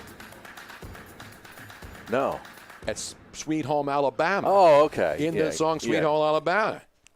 Yes, he's mentioned in that. And that was a crackback at his Southern Man song. Exactly right. Yeah. We love crackbacks on the show. Not crackback blocks, though, because you get thrown out of the damn game now for that. Meanwhile, there's a lot of boxing news today, Harry. Mm-hmm. You know, UFC is coming up Saturday night in Jacksonville. And then you're seeing old dudes who are now working out again. And all of a sudden, you've got Evander Holyfield, who has not fought in 9 years since his last fight. He's 57 years old, Harry. Man, and he's really? out there working out. And he told TMZ, the champ is back, baby. Told the TMZ he's working out, he's getting in shape again, and he wants to fight again. And I know what you're saying out there. Oh, no, really? Are they going to go George Foreman on us? But he said, this is what he said, Harry. The champ is back, baby. That was his quote. Guess who else has been working out and talking about coming back and fighting? Mike Tyson. No. 53 years old. He's back in the gym. I bet he's in good shape. And I bet you Evander Holyfield looks good at 57. These guys are working out. By the way, like everybody else, there's nothing going on out there. Yeah, what else are you going to do? So they got their home gyms. They're in the Right. gym working out, and they're great fighters. But this is not George Foreman. You know, at age 50, who came back was trying to win championships again. He wasn't back in there just for show. Well, he kind of just sort of stood in the ring. Well, I mean, that was... That's before he had all the grills and stuff to sell. That was pathetic. And he's a great showman, George Foreman. He is. We're talking boxing, though. So why is this all happening? Let's talk to a local guy who knows the game of boxing. Damon Feldman, promoter. His brother promotes too. We had his brother David on at the Super Bowl, who's involved with all this bare-knuckle fighting stuff. Mm-hmm. BKFC. Yes, the bare-knuckle fighting championships. You want to talk about the ultimate way of getting, and there are a lot of people doing this, Harry, bare-knuckle. But back in the ring itself, Damon, first of all, thanks for coming on. Now, you know about this stuff with Holyfield and especially Tyson, because when Tyson, we saw pictures of him working out, everybody came out of the woodwork. Australia, your brother, people are coming out saying, all right, Mike, here's $1 million. Here's $10 million. I want you to fight. Let's get back in the ring, because they knew this would be big box office, even though they're not fighting for championships anymore. Do you think people would pay to watch Mike Tyson and Evander Holyfield if they both get back in the ring doing it for charity? Yes, for sure. And thank you for having me on, guys. 100%. Right now is actually the greatest time because people need some excitement. And Mike did look phenomenal, but all due respect, you only saw him for 5 seconds. But he has to get in good shape. His hands are there. And my brother did make a huge offer under his company, Bare Knuckle Fighting Championships.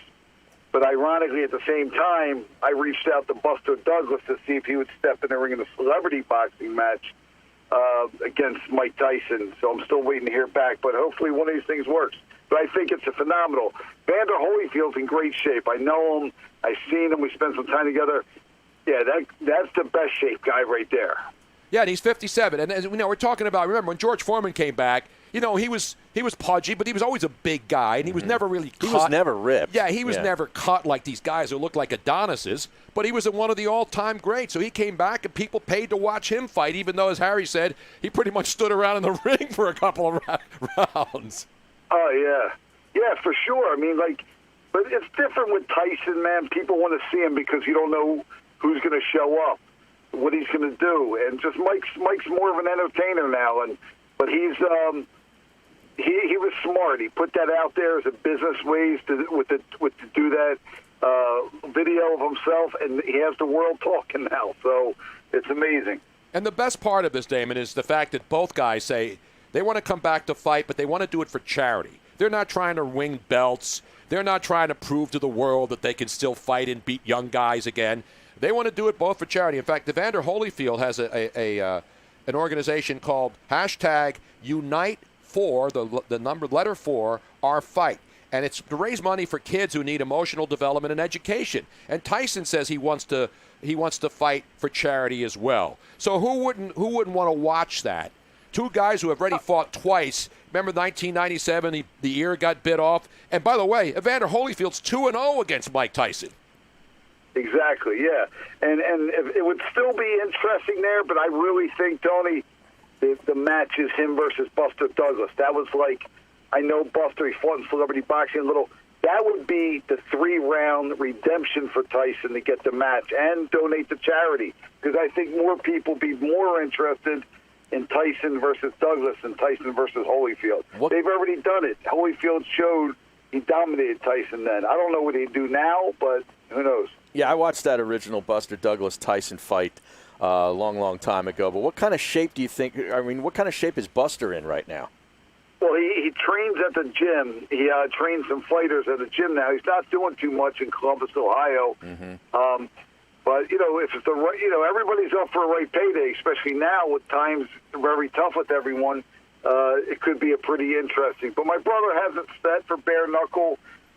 He has Mike interest, and that would be Mike versus anyone in bare knuckle would be such a crazy scene because I couldn't even. You always wonder. You see how wild Mike is and how badass he was.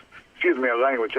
That's okay. Badass he was, and he he took on. You imagine what he would do with a UFC guy in a bare knuckle fight. I mean, he would destroy someone's face. There's no doubt. And now there's a guy in Australia, a Melbourne boxing promoter named Brian Amatruda, who's offered Mike Tyson $1 million to come to Australia and fight a Aussie rules football guy.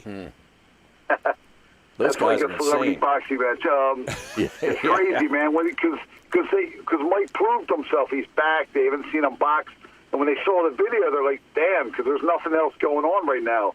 They're seeing Mike doing that. Bop, bop, bop, bop. There's only a 5. The thing is, everybody's all excited over a 5-second clip, though. They didn't see the whole training.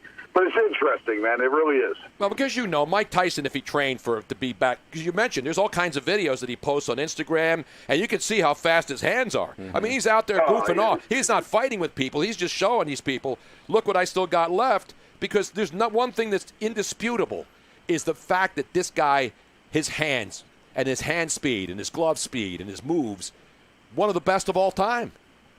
And definitely, and they want to see him, though, because no matter how old Tyson is, they still want to see him because he's such an entertainer now. He changes life around. Everybody's life's about redemption, man. It's about never quitting. Even, I got a couple TV projects coming up. It's a TV show I'm doing with Marco Derry and Frank Forster, and I'm really excited, because it's all about redemption and giving people chances. So Mike Tyson represents redemption 100%. Yeah, you were talking about Foreman. His last fight, I believe he was 48 years old, 1997. Right. He lost to Shannon Biggs. Shannon Biggs was his brother, right? Wasn't his brother? Shannon Biggs, is he the local guy? No, you were saying his name is Shannon Briggs. You're talking about Tony Tyrell Biggs and his brother Xavier Briggs. Exactly, Yeah. Tyrell Biggs, a local Philly guy. A lot of Philly fighters out there. There's a lot of Philly everything out there now, unfortunately, or fortunately, depending on how you look at it. So maybe we have to do this, Tony. We've been talking about it for a while. Maybe we got to get the crowd hyped up for you to step in a celebrity boxing match. If you could fight, what celebrity would you want to step in the ring with? Now, I had Lenny Dykstra on the show The last Bagel week, but Boss. either the Bagel Boss. Bagel Boss. The Bagel Come on, Boss. No, celebrity. I'm not a boxer. I mean, Mayor Kenny. Mayor Kenny and I can get in the ring. Oh, yeah, that would. Yes. Yes. I'd take him out easily. There's no You doubt think about so? that. Absolutely. And I'm a lot older than Jim. Hey, but you look great. But Tone, we got to do you versus him. And if they was to open up the city, man, they got to start doing something. I think there's going to be enough problems at this rally tomorrow to open up the city. I don't want to get involved in that stuff. Yeah. But I don't want to go a Vi Sikahema on him. That's one of the greatest cuts of all time. Oh, yeah. The fight you put Remember together, that? the Jose Canseco. That was Kornheiser. Our good that said friend Vi Sikahema here in Philly, Yeah. and Vi Sikahema, who was a Gold Gloves boxer, right? And he just destroyed Jose Canseco in that fight. Oh. And Tony Kornheiser's reaction to it on He got beat by Vi Sikahema. Can you find that, Robin? I want to hear that. That's Tony classic. Kornheiser, Vi Sikahema. And without a doubt, of all the celebrity fights that have happened, Damon, that one has to go down as the all-timer, right? It was one of the best. It was like the devastating was because Vi took that. This is more before I build it to the WWE version of boxing, but I'll tell you, Vi took that like he was Mike Tyson. There was no way he's losing that fight, and it was just amazing. But I think one of our biggest draws so far, believe it or not, we're working on a lot, was Danny Bonaducci took on Jose Canseco. And Bonaducci, because it was right after the Vi Sikahema fight, Canseco was scared to death. He was like, I'm not taking anybody. We were making it more of a show. He didn't underestimate him at all. He hit Bonaducci the first round, the right hand, broke his nose, but Danny finished the round out. We called it a draw, but, oh, man, that was pretty wild, man. I'll tell you, Vi's still in fantastic condition. He's man. incredible. He's not human. Yeah. You know what I mean? Vi Sikahema is not human. And I mean that in the most I revere the guy. He's just not only is he he was a great athlete, a great football player. Now he was a sportscaster. Now he's doing hard news. He's just one of the nicest guys you'll ever meet. Totally. Yeah, he's a good guy, Vi. Who would you guys like to see fight? I don't want my nose broken. I'm getting too old for this. I don't know if I want to get busted up. Can we get Craig? Well, not you. We bring you as a referee. I could be the referee, Harry is the commentator. Can we get Craig Carton out of prison for 3 days? Oh, come on. And have him take somebody on, like, I don't know, Sid Rosenberg? Yeah, I think they almost fought one time before. Now, whatever happened with Lenny Dykstra and the Bagel Boss? Because I had Lenny on last week. Did he bail on that fight, or did the Bagel Boss? By the way, the Bagel Boss is 15 minutes. It's over. Yeah, it's over. Yeah, he went on Howard's show and pulled out, but then we brought in Screech from Saved by the Bell to fight the Bagel guy. Then all of a sudden, the day of the fight, we're like, this Bagel guy never showed up. We end up throwing somebody else in the ring, and Screech won.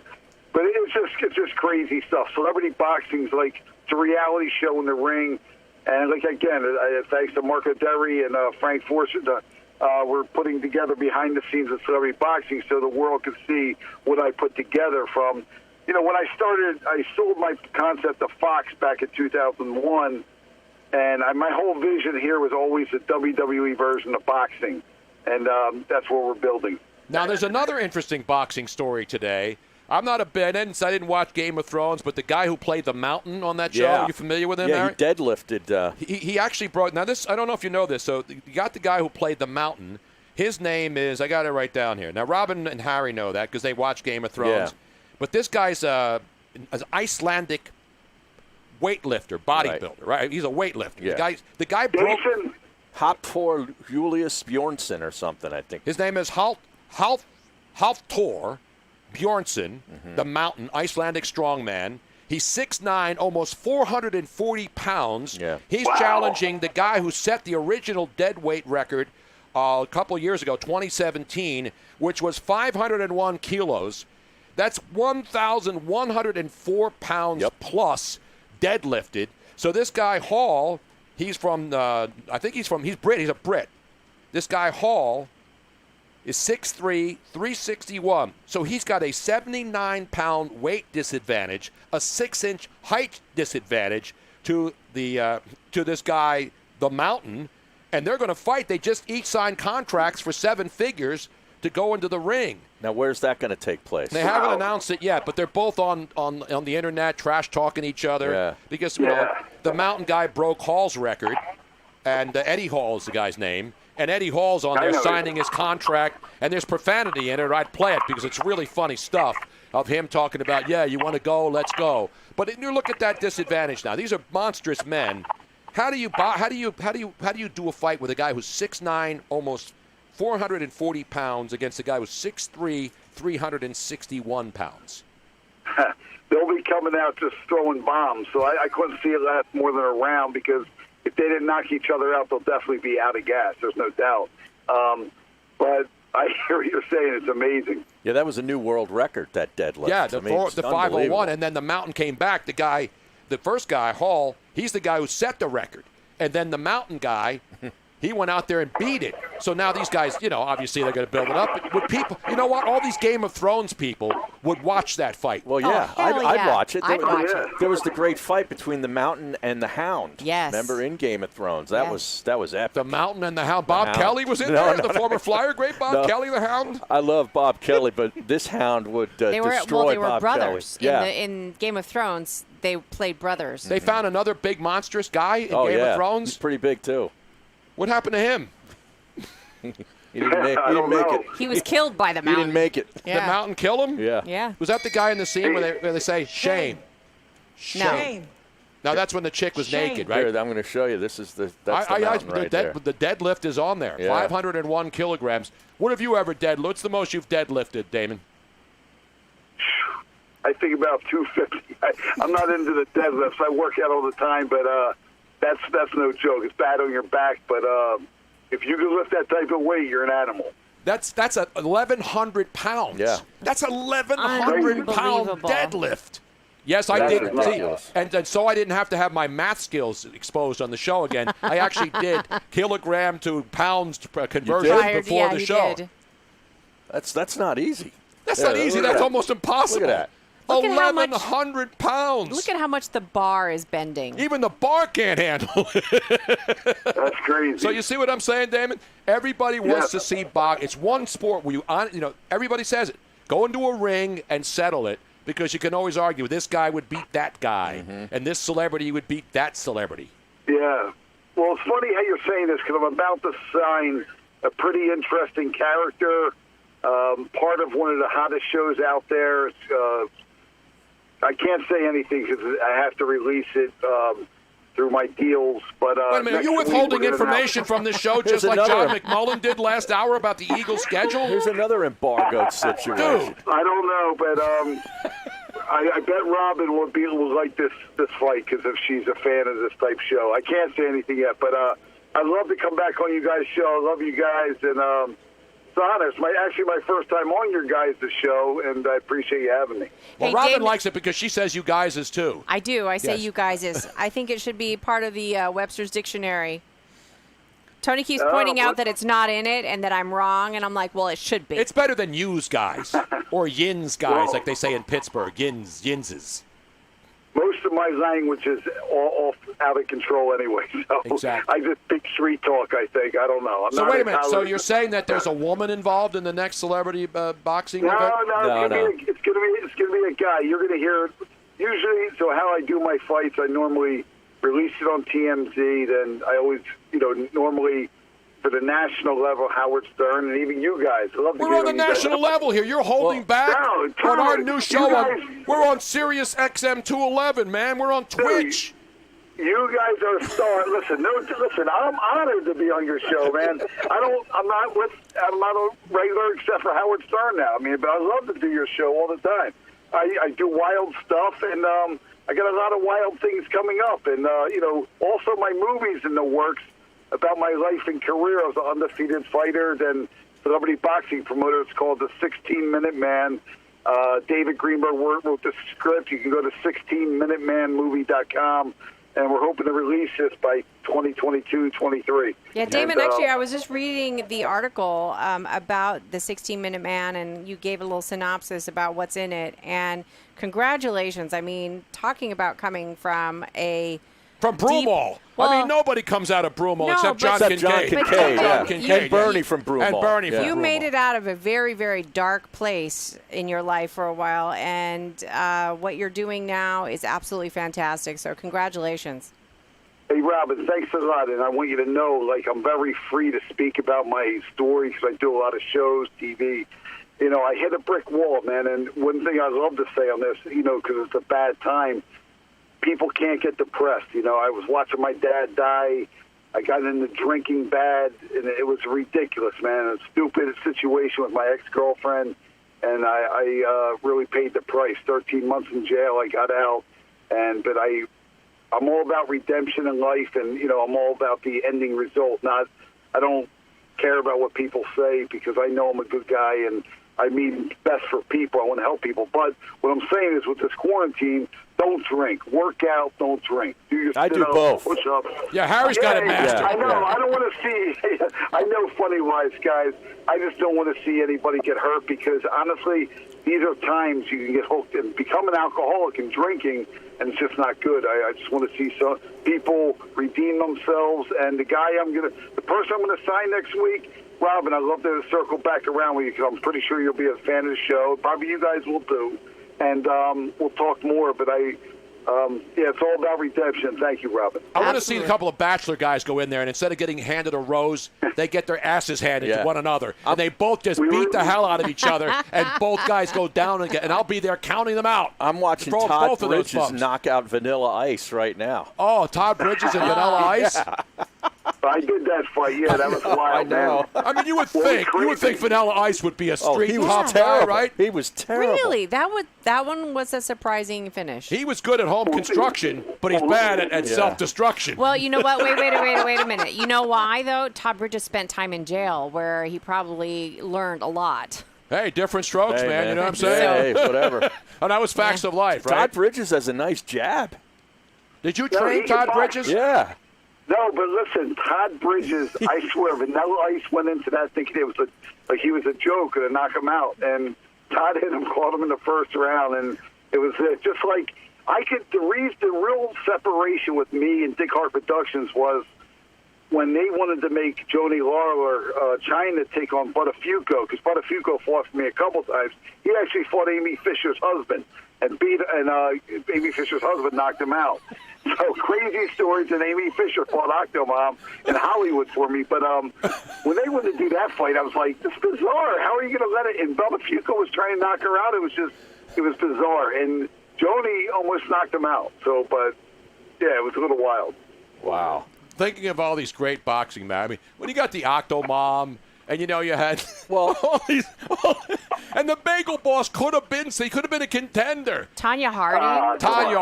But Tanya Harding backed out at the last minute, right? How about you get Joe Exotic against Jeff Lowe? Yeah. Oh, that would be good. Joe Exotic, a prison match. Yeah, against Jeff Lowe. Right in the prison yard down there. No, Joe Exotic against Carol Baskin. Yeah. I got a lot of good celebrity fights I can line up for you, man. Yeah, well, we could do it. You know what's crazy is that, getting back to that about Tanya Harding, so I did do a couple of her fights, and she did back out the last minute because she was taking on a drag queen. Now we got a bad connection. Tanya goes to me, she's like, I should punch you in the face right now. I'm like, why? She's like, you never told me the drag queen was a guy. And I honestly, I just stared at her. She didn't know. She didn't understand the drag queen was a guy. 8 weeks to promote the fight. She didn't know the drag queen was a Well, we all know that she's not the sharpest pencil in the box. I mean, really. Oh, but then she went on. She made her, listen, she did make her movie, and she got some good awards, so all the best. Well, hopefully she found out what a drag queen was. That wasn't like woman who smoked a carton of Camels a day, by the way. All right, hey, Damon, thanks for coming on, man. How about me and Jennifer Aniston? I would do that fight. I won't allow that. No. No. Well, it'll be a pillow fight, though. How about that? A slap fight. Damon, we just lost you. Thanks for coming on, man. Good stuff. I feel like fighting right now, Harry. You do? No, not really. Me versus Jennifer Aniston. Thank you, Jeff Bruder. Let's set that one up. We're coming right back. 215-462-TONY. See, it's all your fault, Harry. It's my fault. 215 What, from yesterday when I went 215-462-TONY. Because everybody on Twitter does that stupid, hey, let's go to the phone, 610, making fun of local radio. It's an outrage. We're coming right back. You planted it in his brain, and it's there now. God, that's funny. Oh, man.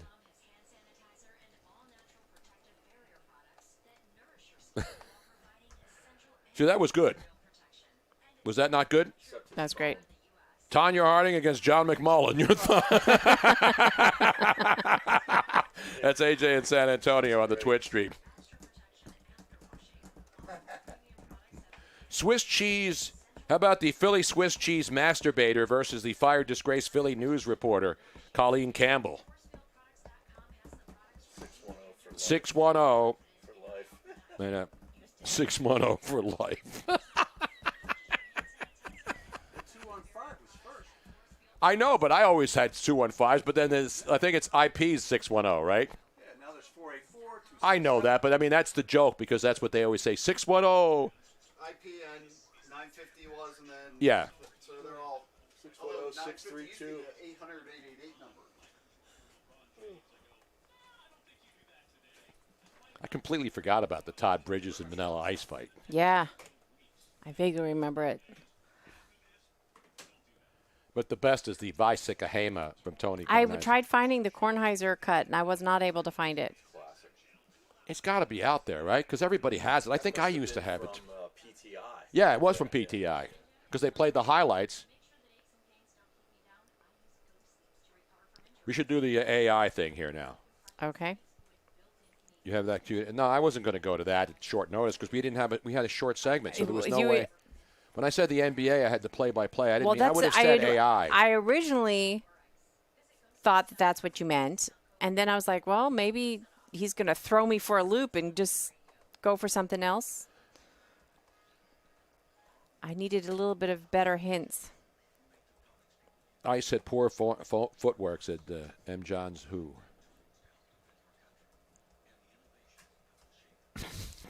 My movie was called The 2-Minute Man.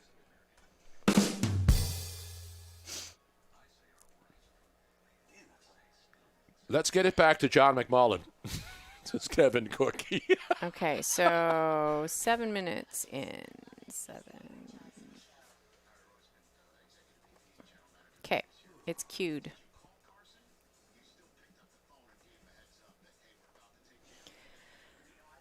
Tony versus Mike Missinelli. It says AJ Marcos. You know, when you haven't been fighting before ever, it's just not worth the possibility of getting hurt. Yeah, but then you're wearing a helmet. They didn't do it like regular boxers. I don't know.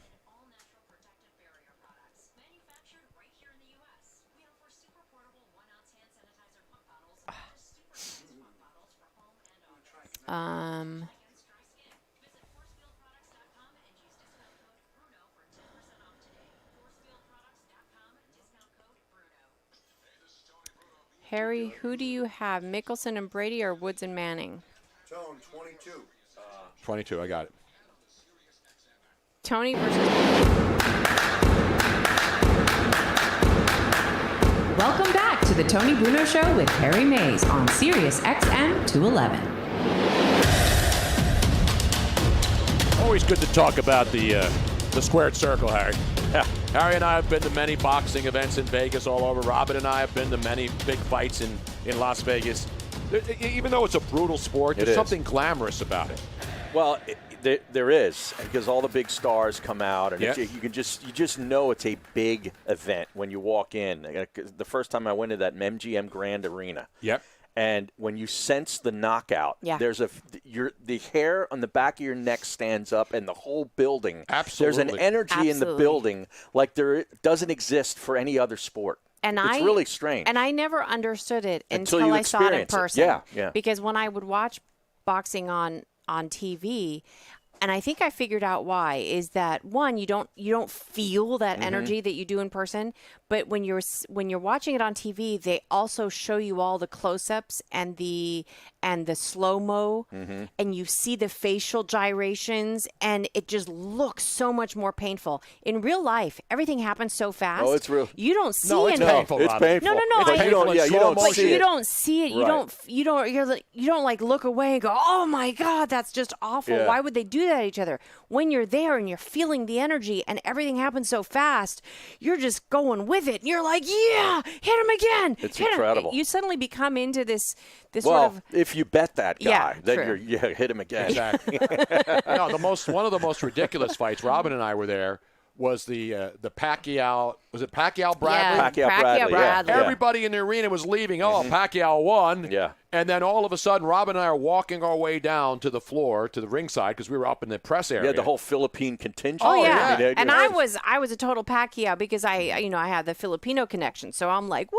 And everybody's thinking it's over. Right. And, to get out of that MGM Grand Garden Arena, you have to walk through the casino. Correct. You have to literally walk through the long hallway, out through the casino. Right past and then a bunch of the restaurants. Exactly. Yeah. And so everybody was already leaving. And then all of a sudden they announced Michael Bradley had won, and that place went nuts. Oh. Right. And I'm glad we got the hell out of there, And then man. Michael Bradley went in his brown paper bag and ate his turkey sandwich. Exactly and, right, his apple and celebrated.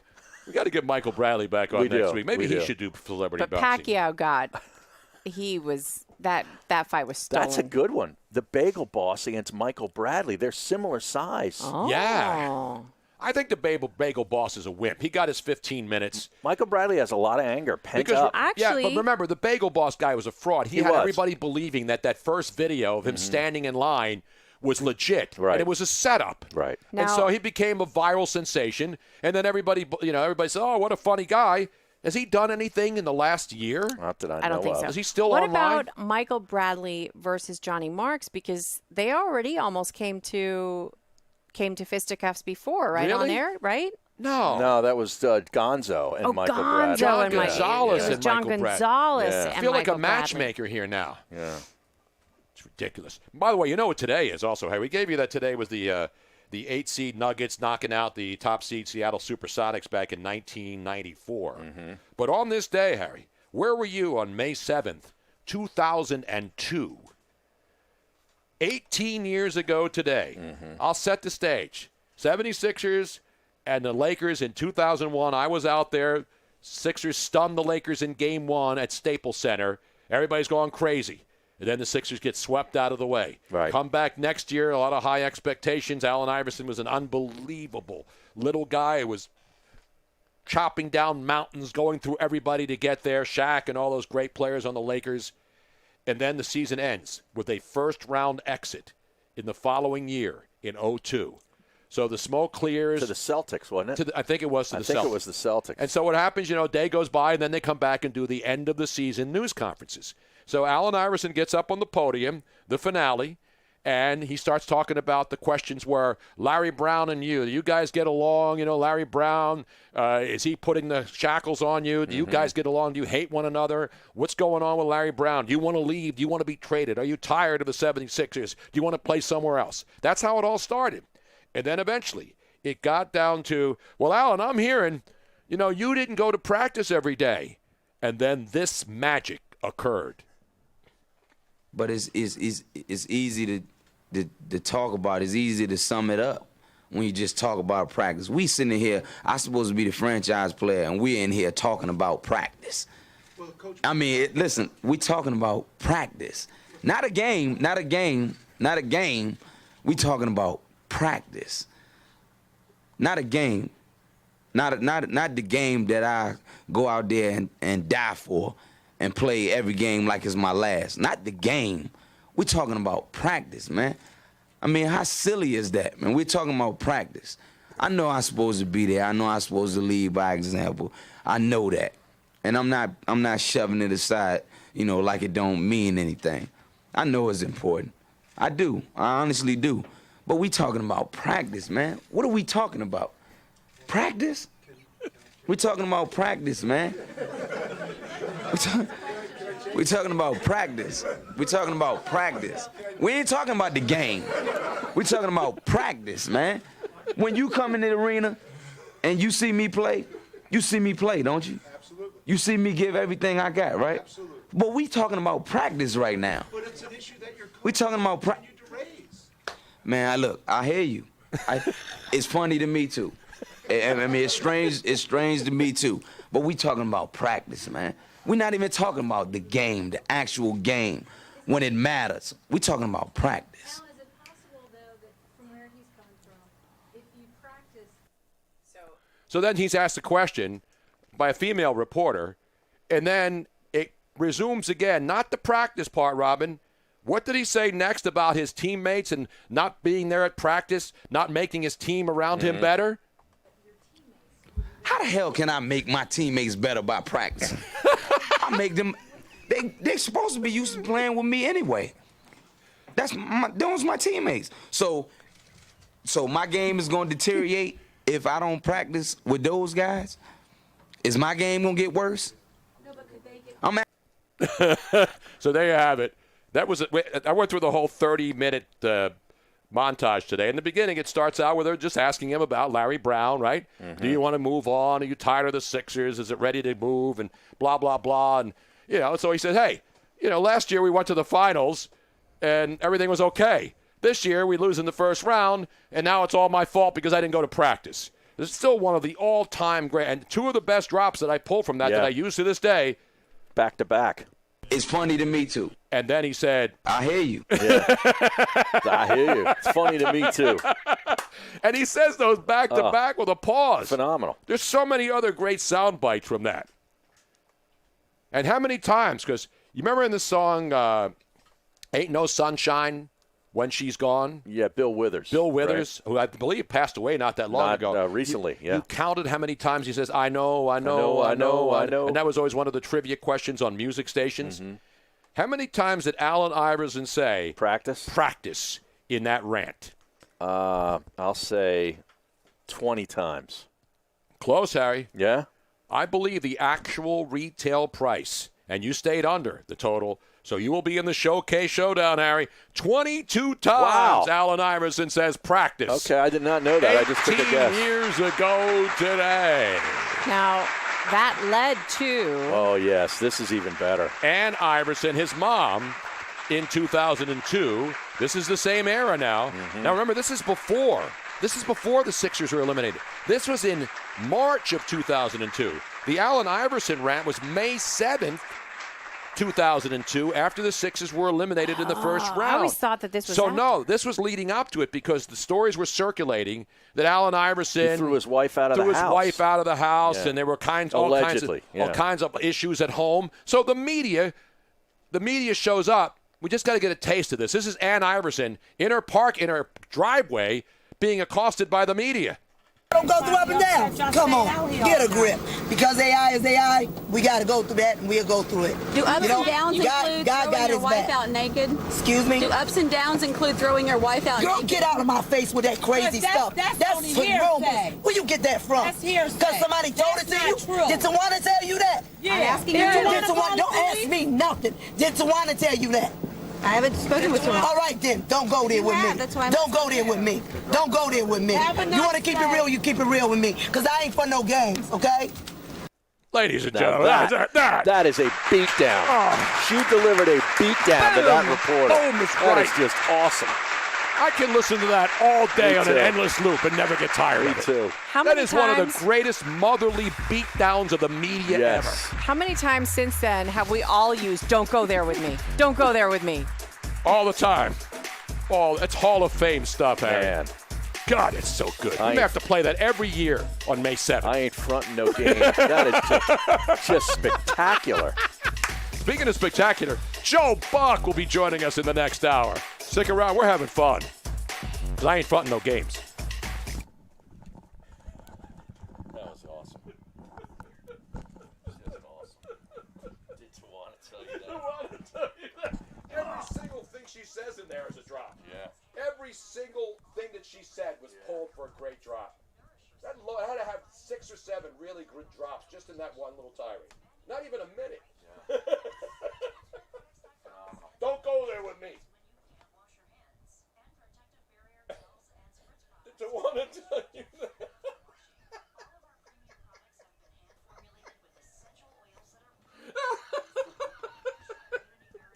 To want to tell you that.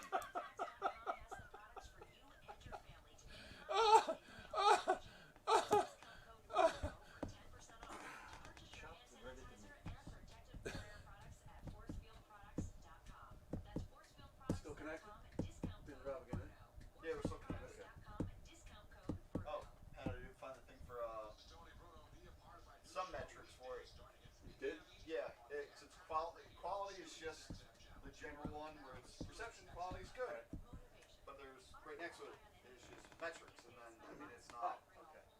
Well, look, we have 2 lost packets.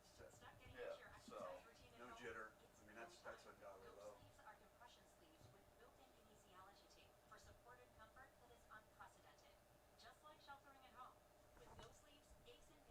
We're receiving it at about 37K.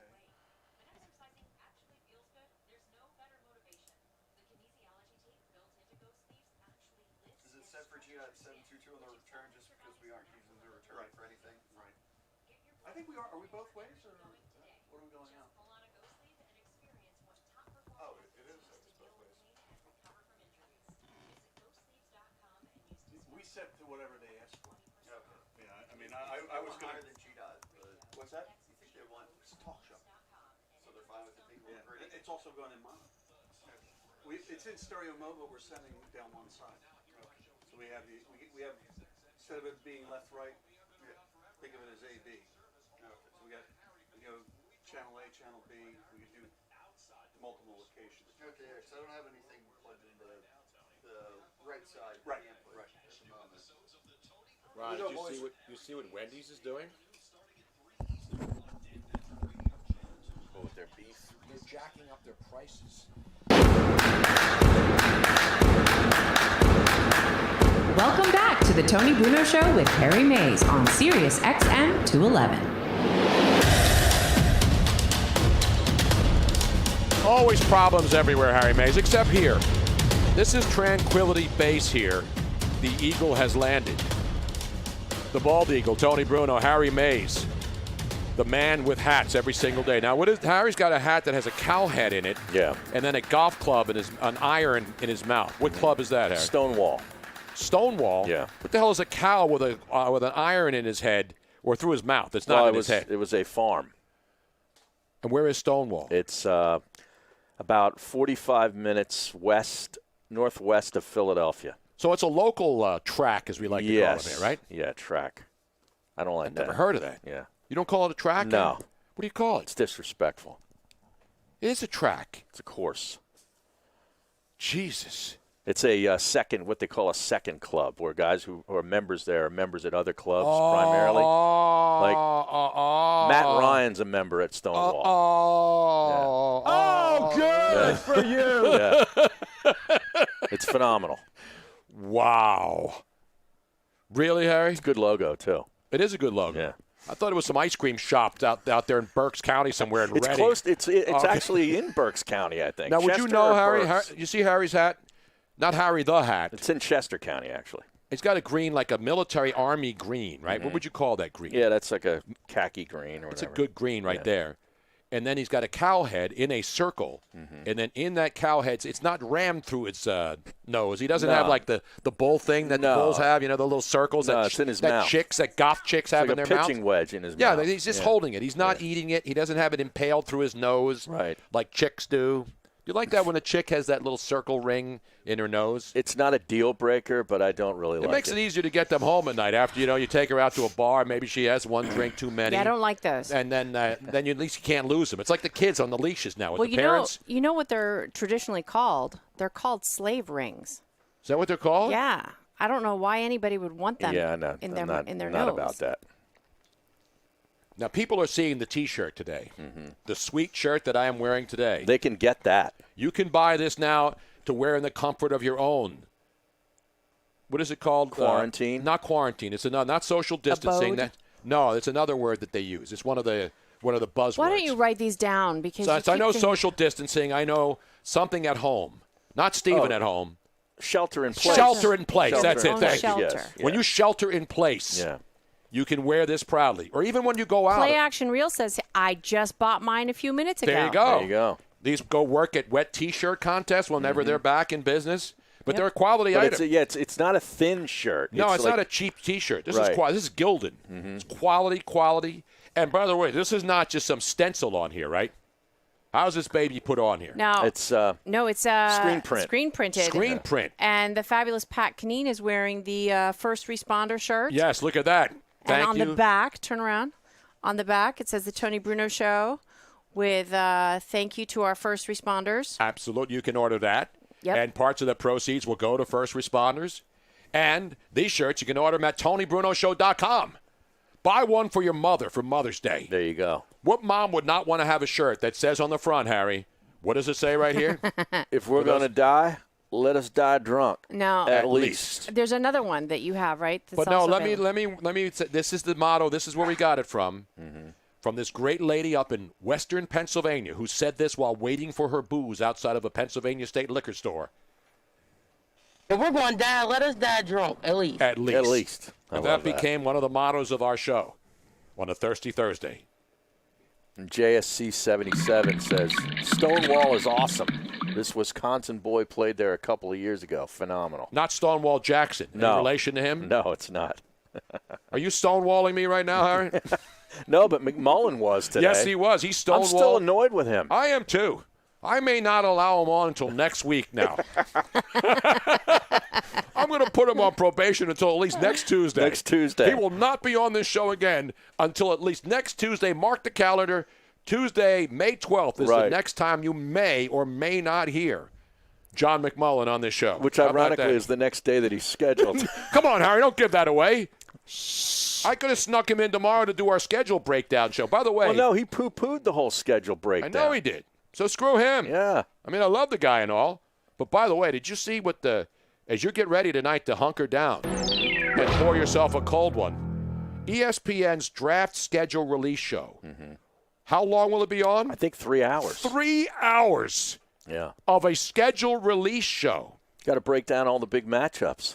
Well, they do give them a win. Now, so they should have like a side channel. You know how like on the bowl games, yeah, sure, they had like the coach's room, right, and they had cameras in there. They should have a separate camera like on ESPN the Ocho, where you just have a couple of yinzers like us, a couple of strappers sitting in a room and then commenting on the picks, and then doing I think they're going to give them a win, give them a loss, dog. They should bring Mike and the Mad Dog back for a special draft show where they just sit there, and it's not just the Jets and the Giants schedule. No, it's like every schedule. When they pull out that Jacksonville Jaguar schedule and start breaking that baby down, give them a win, dog. I don't know, Mikey. This is a real tough spot for the Jags. I mean, they're coming off back-to-back road games, coming back home on a short week to take on Tom Brady. That is not a good spot. I got to give him a loss. That's great. Yeah. That's a great Chris Russo. I didn't know you did cruise really. Oh, yeah. Wow. There's only one thing better than a 3-hour draft show, Harry. What's that? That's a 3-hour orgy. Oh, yeah, exactly right. As long as you don't put anything on Snapchat. Exactly. Yes. Okay. And keep away from the purple lights. Exactly. Because your neighbors driving by can notice that from outside. Man. This isn't like putting Christmas decorations up or Easter decorations or Thanksgiving or If Halloween. somebody's hunting you down, it's like a beacon. Yeah. Exactly. Here I am. Right. No. Well, you in your Chris Russo voice, you mentioned Tom Brady. Speaking Right. of Tom Brady, we have a great clip. Yes, because Harry's getting Jones. We're jonesing for Oh, this. yeah. We're jonesing for live sports, no matter what it is. Korean baseball. Mm-hmm. But, they have this event. We've been promoting it. But is there anybody better than Peyton Manning when it comes to just winging stuff? Oh, he's phenomenal. I mean, this guy. Off the cuff, he's brilliant. So he sat down with in a screenshot. What do they call these things? Zoom session? Yes. So it's Peyton Manning, Tiger Woods, Phil Mickelson, Tom Brady, and who's the bald guy all the way on the left? I don't know. Looks like me. It does. Now, who is Does that kinda guy? look like you. Oh no, that's Ernie? That's Ernie Johnson. Yeah, I EJ. that's think. Ernie. Yes, Okay, it Yeah, it looks like EJ. because from it a is going to distance. be on TNT. That's right. So this is on yeah. TNT, and the It's a little great Ernie blurry. Johnson, who's a friend of the show, and I Yeah. love him. We're going to get him on soon. So he's hosting it, and then you have the 4 golfers who are going to participate in what they're calling the match. Right. Brought to you by Capital One, Harry. Yeah, and I think it's Brady and Mickelson against Tiger and Peyton. So this is a little chit-chat session that they did, and if you haven't heard this is why Peyton Manning is simply the best. Ernie, the course, the tournament had to be in Florida.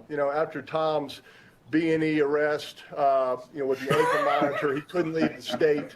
So it had to be in Florida. Tiger and I talked to the sheriff in Tampa. He's going to be allowed to go to Palm Beach to play. I'll be honest, I've never played Tom very well on his home turf. And so maybe this is considered a neutral site. And I would have loved to have had this tournament in a place where they don't like Tom very much. Indianapolis, Denver, Boston, after he just betrayed them and broke their hearts. So Palm Beach is the best we can probably do. Look, I think the teams are fair. I think, Phil chose the right partner in Tom. Together, they have 11 championships. Tiger and I have 17, the way I count it, right, Tiger? That is just great stuff. Put your hands together, man. Now, there's odds on that, right, Harry? I'm sure there are. We got to find out from the Philly Godfather. Yeah. Now, he's been active on Twitter today talking about boxing because he listens to the show. And that's what happens. People start thinking about great boxing matches, not just celebrity ones, which are funny, but like right now, who would you like to see fight who? And we had those debates all the time. Remember when this guy, Pacquiao and Mayweather, we were waiting for that fight, and then unfortunately it happened way late. past its time. Right, way too late. Exactly. Yeah. And that's the problem with sports. As far as boxing, the fights you want to see, they keep teasing you and throwing out other fights. All right, here we got some odds. I don't know how fresh. Oh, these are 2 hours ago. So We these got are fresh good. odds, golf Yeah. odds, ladies and gentlemen. And when you talk about golf odds, there's only one man who can look at the leaderboard and tell you what's going on. That man is Jim Nantz, but we don't have him today, unfortunately, but we do have a man who is at the Stonewall Jackson Golf Course in suburban Chester County, Pennsylvania, Mr. Harry Mays. Yes, Tony, these are from casino.org.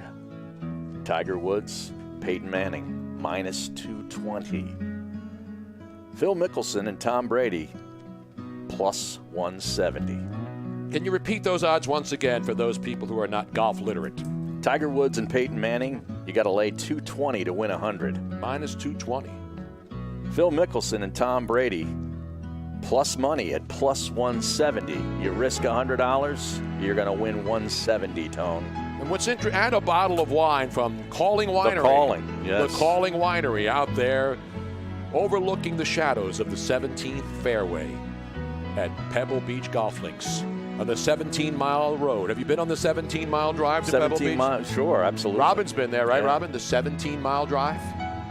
I've been there at the Concours d'Elegance during that event when they closed the 17th and 18th greens to put all the beautiful cars out there. Right. Jay Leno comes out with his 72,000 cars from his garage and brings them out there. It's a beautiful day for golf, Harry. This is going to take place not at Stonewall, Tony. Where's it but going to be? At Medalist. Medalist. Greg Norman's old joint. up in Martin County, Hope Sound, Florida. Will there be bird chirps put in, Oh, Harry? sure. Will they be chirping out there? May get some alligator sounds. Do they have a concrete part pad so I can hear the click-clack of the high heels as the women come out from the Phoenix Open and make their way down to Florida? There's not going to be any women on the course, Tony. There's just social distancing. Just for them to walk. Yeah, right. I want them to put the mics that you hear people walking. You know how they have the T-box mics? Yeah. When you hear that oh, man. Dude. It's going to be good, man. When is that event now, Harry? Do we have the dates? I don't have the date in front of me here, Tone. Come on, Harry. You caught me off guard with that. That's the most important part. I know the odds are important. It's May 24th. May 24th, of course, that is Memorial Day weekend. That is the Sunday before Memorial Day, Harry. Yeah, because the week before is when Dustin Johnson and Rory McIlroy take on Ricky Fowler and Wolf. Will that steal the thunder of the match on the Sunday of Memorial Day weekend, Harry? No. Tiger, Phil, Brady, and Manning. It's going to be huge. That's going to be huge. That'd be one of the few times Tom Brady is plus at anything, right? That's right, yeah. Tom Brady's you're getting that kind of odds with Tom Brady? It's good stuff, That's a good point. Tiger and Phil, though, Harry. I think that Tiger and Peyton, I can see why they're favored. Well, Manning plays to an index of 6.4. Tom Brady's 8.1. So there you have it, your golf segment today, ladies and gentlemen. We gave you boxing, we gave you golf, we gave you NBA. We'll have Jennifer Aniston. And coming up next, ladies and gentlemen, this is the moment I've been waiting for. The only man who's clean-shaven as a sports reporter during this entire ordeal. I believe he is. Joe Buck. You would think he'd have a big beard like now, but he doesn't. We will talk to Joe Buck, the great Joe Buck from Fox Sports. Coming up next. Stick around. Is he clean shaven? Yes, I was watching him on. He was on the other night on HBO's Inside. Well, see, this is April 7th. That's a month ago, Robin. I'm telling you, look at him the other night. The other night on what? He was on HBO's with Bryant Gumbel. Oh, Real Sports? Real Sports with Bryant Gumbel. He is clean-shaven on that show. He's on with Jim Nance, Matt Breen. There he is right there. Oh, yep. He is So you're clean-shaven. gonna doubt me again, Robin? I'm watching this stuff. What are you doing? Gumbel's got a beard. Yeah, Gumbel's got a beard. Mike Breen's clean-shaven. Jim Nance is clean-shaven. Look at Nance's kitchen. I know. Isn't that nice? Dude. Look at that. Yes. That's bigger than this house. I know. You see Jim Nance's kitchen? I know. It's funny, though, that Jim Nance chose his kitchen to do a Zoom meeting. Because he's not... You would think that his house, with a kitchen like that there would be an office somewhere. He does. He has one. That's where he an does the things on TV with the where they go over the golf tournaments.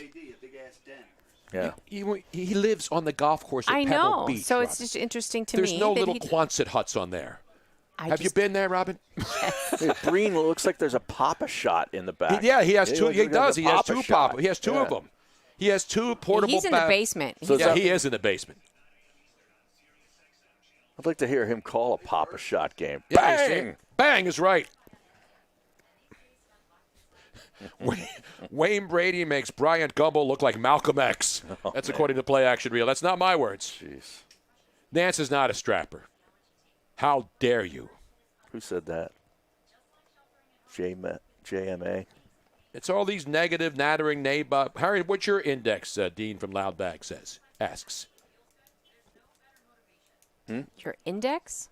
Our great friend I'm not Dean telling from all these Loudbags. dopes my index. This is Dean from Loudbags. He's don't- sending you a bag. Yeah, I don't care. Sending you a bag. I'll text him. I don't need all these other Why? nitwits. What difference does it make? Is this some super secret number? Because it's none of their business unless we're playing a match. How about Tiger Woods? We know his index. Yeah, he's a pro.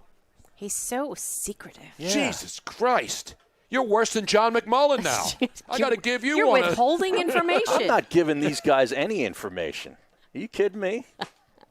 You may have your bag rescinded now, Harry. That's okay. He's going to unbag you. Okay. Dean Loudbag says, I can look him up on GNIN. That's right. Then he doesn't have to ask me. All right. Look at that. GNIN. Isn't that, don't they sell like narcotics and stuff there? That's G. Cash, homie. Exactly right, man. GNH.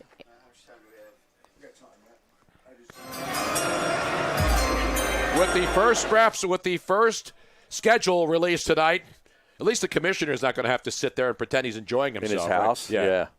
Will he make an appearance? No. You don't think Is so? it 8? No. I think it's 8 It's o'clock. 8 that to it's 11. Yeah. You don't think they'll have him on for a couple minutes? You would think. I unbeg you. Why would the commissioner have to do anything with the schedule? I don't know. No, just pop on. I'm going to say right now. It's a 3-hour broadcast. You maybe bring him on for a couple minutes. What's he going to say? You think he knows anything about these teams other than how much money they make? No, to talk about contingency plans or something if they I can't predict he play. is gonna be on. I would want him on. Yeah. I think he'll make an appearance. You see whose 75th birthday it is today, Harry? 75? I have no idea. It was just posted, and now I can't find 75. So he's born in 45. And he still gets young chicks, Harry, like all these 75-year-old rockers do. Oh, okay. It's not Mick, is it? No, Mick's older than 75, isn't he? He's older than that? I think so. Is that what he said? Joe Buck yourself? No. Oh, this is a joke. Oh, okay. No. It's happy 75th birthday to singer-songwriter Carly Simon. Oh. No. Female. Oh, yes. Steve Tyler. Yes. Tyler. Oh, man. And that's my buddy out in the Bay Area, Dead Lesks. He's funny as shit. That's great. Okay, Joe's there. Stand by.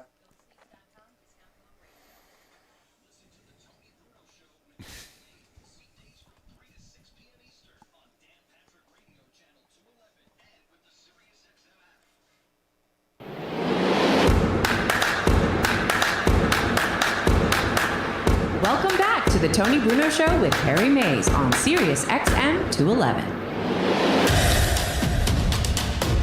Oh, yes, it is a fun day again because it's Throwback Thirsty Thursday, and we're having a lot of fun on the show. As much fun as you can have. Not as much fun as Earl Thomas, mind you. Well, for a little while. And I know our next guest does not have a purple light on in his house as he is sheltered in place. But I do know one thing. Look at the rest of us. Bedraggled, unshaven, unkempt. Unkempt. And here he is, Joe Buck, ladies and gentlemen, clean-shaven, looking clean and fresh. What the hell's going on? You have your own stylist come in now? What's happening, Joe? You guys are crazy. I'm a wreck right now. I don't. If you're looking at a picture, it's probably been photoshopped, and if it's from the HBO thing, that was the first day I shaved since all this started. So I felt like I needed to clean it up a little bit for Bryant, and then he showed up on HBO and looked, like a haggard wreck. So I right now I'm like halfway with the beard. But I never change out of sweatpants, and I rarely wear underwear. Well, I never wear underwear, but that's good to know. Harry won't give his golf index because we were just talking about the golf event coming up, and somebody asked him for his index. I'm not going to give out that information. Can you believe that? Really? Yeah, I mean, this guy, I don't understand him. Joe, it's great to talk to you again. I know we're all going through the same thing, but that was the other night, though. So that wasn't you didn't tape that on Monday? When did you tape that, or did you do that live? No, we taped it. Yeah, we taped it a while ago. So I've since, the only hair that I can actually grow that hasn't been transplanted is on my face and in my ears. So I get a kick out of seeing actual hair sprout from some part of me. Mm-hmm. So I like the beard. It makes me feel like more of a man. Joe Buck, of course, the last time we were talking about him, because we haven't talked to him in a while, is that porn thing was a big story because it put a lot of sports radio shows, gave us content for a couple of days, Joe. Yeah, you're welcome. I don't know. I still, honest to God, don't know who floated that out there and how the only reason I was even aware of it is somebody told me that Darren Ravel tweeted it, and then I went on and saw it. I never really looked at the entire offer. I kind of left him at hello. But yeah, 7 figures to call a live porn like webcam thing that I would cost me my career and my relationship with my mom. But to try to help you out, I called the company and said I'd do it for 1/3 of that. So I was trying to take some of the pressure off you, Joe. I appreciate that. Believe me, I had a lot of volunteers. Once that came out, just about everybody I know was reaching out to me, mostly single guys that I know were like, hey, I'll do it for half that. Oliver Hudson, who I do a podcast with, Kate's brother and Goldie Hawn's son, offered for half price. He'd do it all day, every day. So But he's single. I'm connected, volunteers. though, Joe.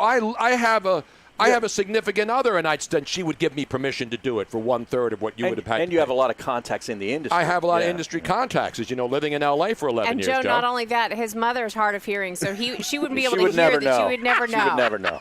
Well, this was actually part of the offer was for, and I'm not kidding here or trying to be funny, it was for visually impaired people. Yes. To enjoy the experience of whatever was happening on this live webcam. So that felt like enormous pressure. Like I don't know, when I do TV sports, people are seeing it. I don't need to say, ground ball to the shortstop. They're seeing a ground ball to the shortstop. But in this case, I think I would probably go overboard and feel the need to describe everything I was saying. And I think most of the things that I'd be seeing, I wouldn't have the vocabulary or the experience to actually put any kind of clever lines to. So every way, it was not an offer that I could even entertain. Right, but somebody just texted me, Tracy Lords turns 52 today. Is that coincidence? No, I turned 51 last Saturday. So Wow. Happy I birthday. didn't realize that Tracy and I were both Tauruses, and that we were born basically exactly 1 year apart. Wow. What were you doing when you were 18, other than being with your father, the legendary Jack Buck, and learning the ropes and the roots of broadcasting? I was a senior in high school, and then I was on my way to college, and by the time I was 19, about to be 20, is when I started at AAA Louisville, and when I was 21, I was doing Cardinal radio and left college, and I used nepotism to its fullest power, and got a job alongside my dad doing Cardinal radio, and then Fox dropped out of nowhere in 1994, and they wanted young guys to kind of fill in behind Summerall and Stockton, and I was one of the guys that auditioned and they picked. Well, I'll say this, Joe, knowing you now for a while, that all these people who talk about nepotism, there's a lot of broadcasters, Michael Jordan, there's a lot of people who are great athletes that their sons aren't the same as their LeBron's son obviously is going to be a difference, but Michael Jordan's son, just because your dad was somebody who was famous or really good at what he does, doesn't give you the carte blanche. It gets you the entree, but you still have to go out there and perform. So that really bothers me when I hear people say, well, Joe Buck got a job because his dad was a great broadcaster. You don't last in this business unless you're a great broadcaster or get network jobs either.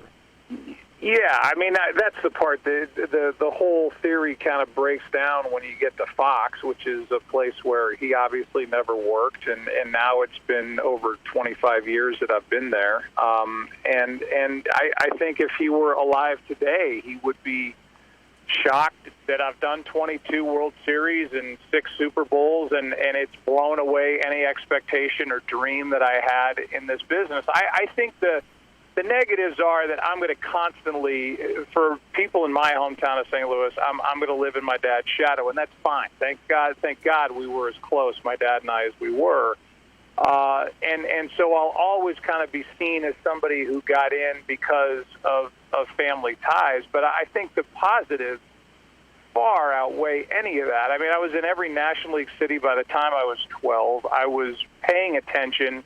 I had a master's class in broadcasting that was driving me to and from the ballpark every night, and I would do games in an empty booth into a tape recorder when I was 13. So I took advantage of the opportunities I had, and I'm glad that my dad wanted me around him. Thank God we were that close, or I don't think you and I would be talking today. Well, you would have talked to me anyway at a Super Bowl or something, maybe. Yeah, I mean, I would have asked you if you wanted to pay 50 cents extra for guacamole on your bowl.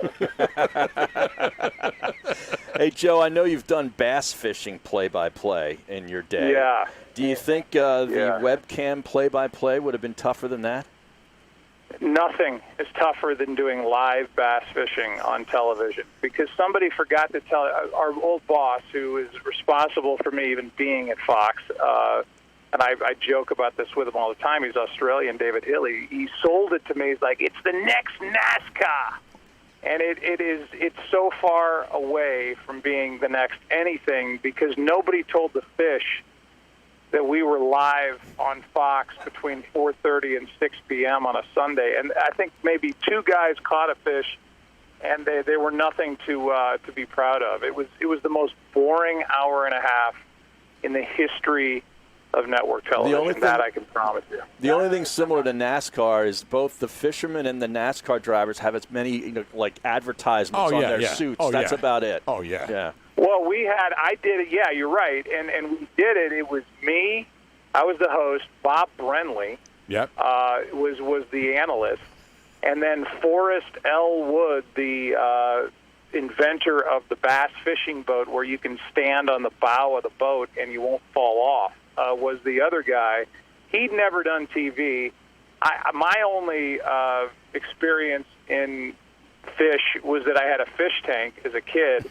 And then Brenly, I guess, was an outdoorsman that qualified him. But we were all looking at each other, and these fishermen were not turning their microphones on, not turning their earpieces on. So I'm interviewing guys that can't hear me, and if they can hear me, I can't hear them. And nobody was catching fish. I mean, it just can't get any worse than that. At least you should have called Jimmy Houston or Bill Dance, those guys, with the Tennessee hats on in the morning. The guy with the Tennessee hat with the bill that's all like and every time and bent over. And every time, Joe, you know what they would say when they pull one of those one of the big mouths out? Nice bass. It's a nice bass. Yeah, nice bass. Nice fish. That's a nice fish. Now you're going to have the people in the South thinking that Joe Buck hates Southerners who go bass fishing. Add him to the freaking list. I don't care. That's fine. Joe Buck, of course, we're here in my basement where I've been doing shows forever. I was way ahead of this social distancing and having a studio in my house, Joe. Now everybody has to do emergency ones. I've had one down here for a couple of years. But the whole thing of doing it at home, and we're all going crazy. And I saw you and Jim Nantz with all the guys. Matt Breen had the Papa shot in the background. Yeah. Jim Nantz had the kitchen that was like bigger than most people's all this home. Marble. Yeah, exactly. And then you were sitting there in your office, and of all the guys, and I understand everybody's got different, you seem to be skeptical about playing and having sports return, but Jim Nantz is like, I think we're going to do it. And it's his opinion, but each day, do your opinions change? Because I look at it one day, and I'm like, I think we're going to have sports this fall. And then the next day, I'm like, no, maybe not. You go through that roller coaster of one day you think it's going to happen, and the next day it's not? Yeah, it's funny you say that, because the answer is yes. I feel like my attitude on this whole thing and looking ahead and trying to project where we'll be, I don't know about you, but 2 weeks from now seems like an eternity, let alone September with football. I mean, that seems like at the other end of the spectrum time-wise. So my mood and my optimism changes by the hour, and I'm kind of, as we talk here at 4:30 Central Time on this day, whatever the hell day it is, I don't even know what day it is. It's Thursday. It's Thursday. Thursday. I'm sure it's May. I'm not exactly sure the day in May. I believe there will be. Now I'm of the belief and firm feeling that there will be baseball with no crowds, I'm guessing, in July, and there will be football. I'm still guessing no crowds, hopefully no delay, but I do believe that all these sports are going to ramp back up, and there will be something before the year's out. Well, that's optimistic. Absolutely. We'll check back with him tomorrow. But what about golf, though, Yeah. which is the ultimate social distancing sport? They're looking to get it going in June, and you guys are looking to go to Winged Foot now in September, the 17th through the 20th. Yeah, I think golf is the easiest one of them all. These guys are still hitting balls. These guys, it's not a team sport. It's not like I have to get my arm in shape. I can't throw to my grandma in the backyard. I have to really go throw and try to make pitches to get outs. That's a different thing than just hitting balls and fine tuning. I assume most of these guys, whether they're in Florida or Arizona or wherever they're living, California, they're maybe not California, and I'm sure they've all moved to places where they can get out and play. They could play tomorrow. So golf is the easiest one of all of them, as opposed to the team sports and, getting hamstrings in shape, getting arms in shape, seeing live pitching, seeing live hitting, feeling live hitting. That's different. So I think some sort of spring training part 2 in June, and playing early July in baseball, and maybe something normal-ish in football. Talking with the great Joe Buck, who's changed now. He's doing podcasts, too. So everybody now in the face of the earth has a podcast. In fact, yes, we have to know, you could probably find people who don't have a podcast and put them on one hand, maybe two hands. But yours is going great, Yeah. Joe. I mean, you used to be on your Twitter account, you used to say, yes, I hate your team, too, or something along those lines, because every city you go to, people think that you hate their team. But now you say, you don't know me, but you can if you try my podcast. It seems like you're digging this podcasting stuff, huh? Yeah, I mean, it's me. It's more me. And I think that's the freeing part of it. I love what I do. I love what I do at Fox. I love doing World Series and all that other stuff. And thank God I get to do it. And if they tell me today that I'm done, I've done way more than I should. But people think they know you. As you said, everybody thinks you're rooting against them because you're really there not rooting for anybody.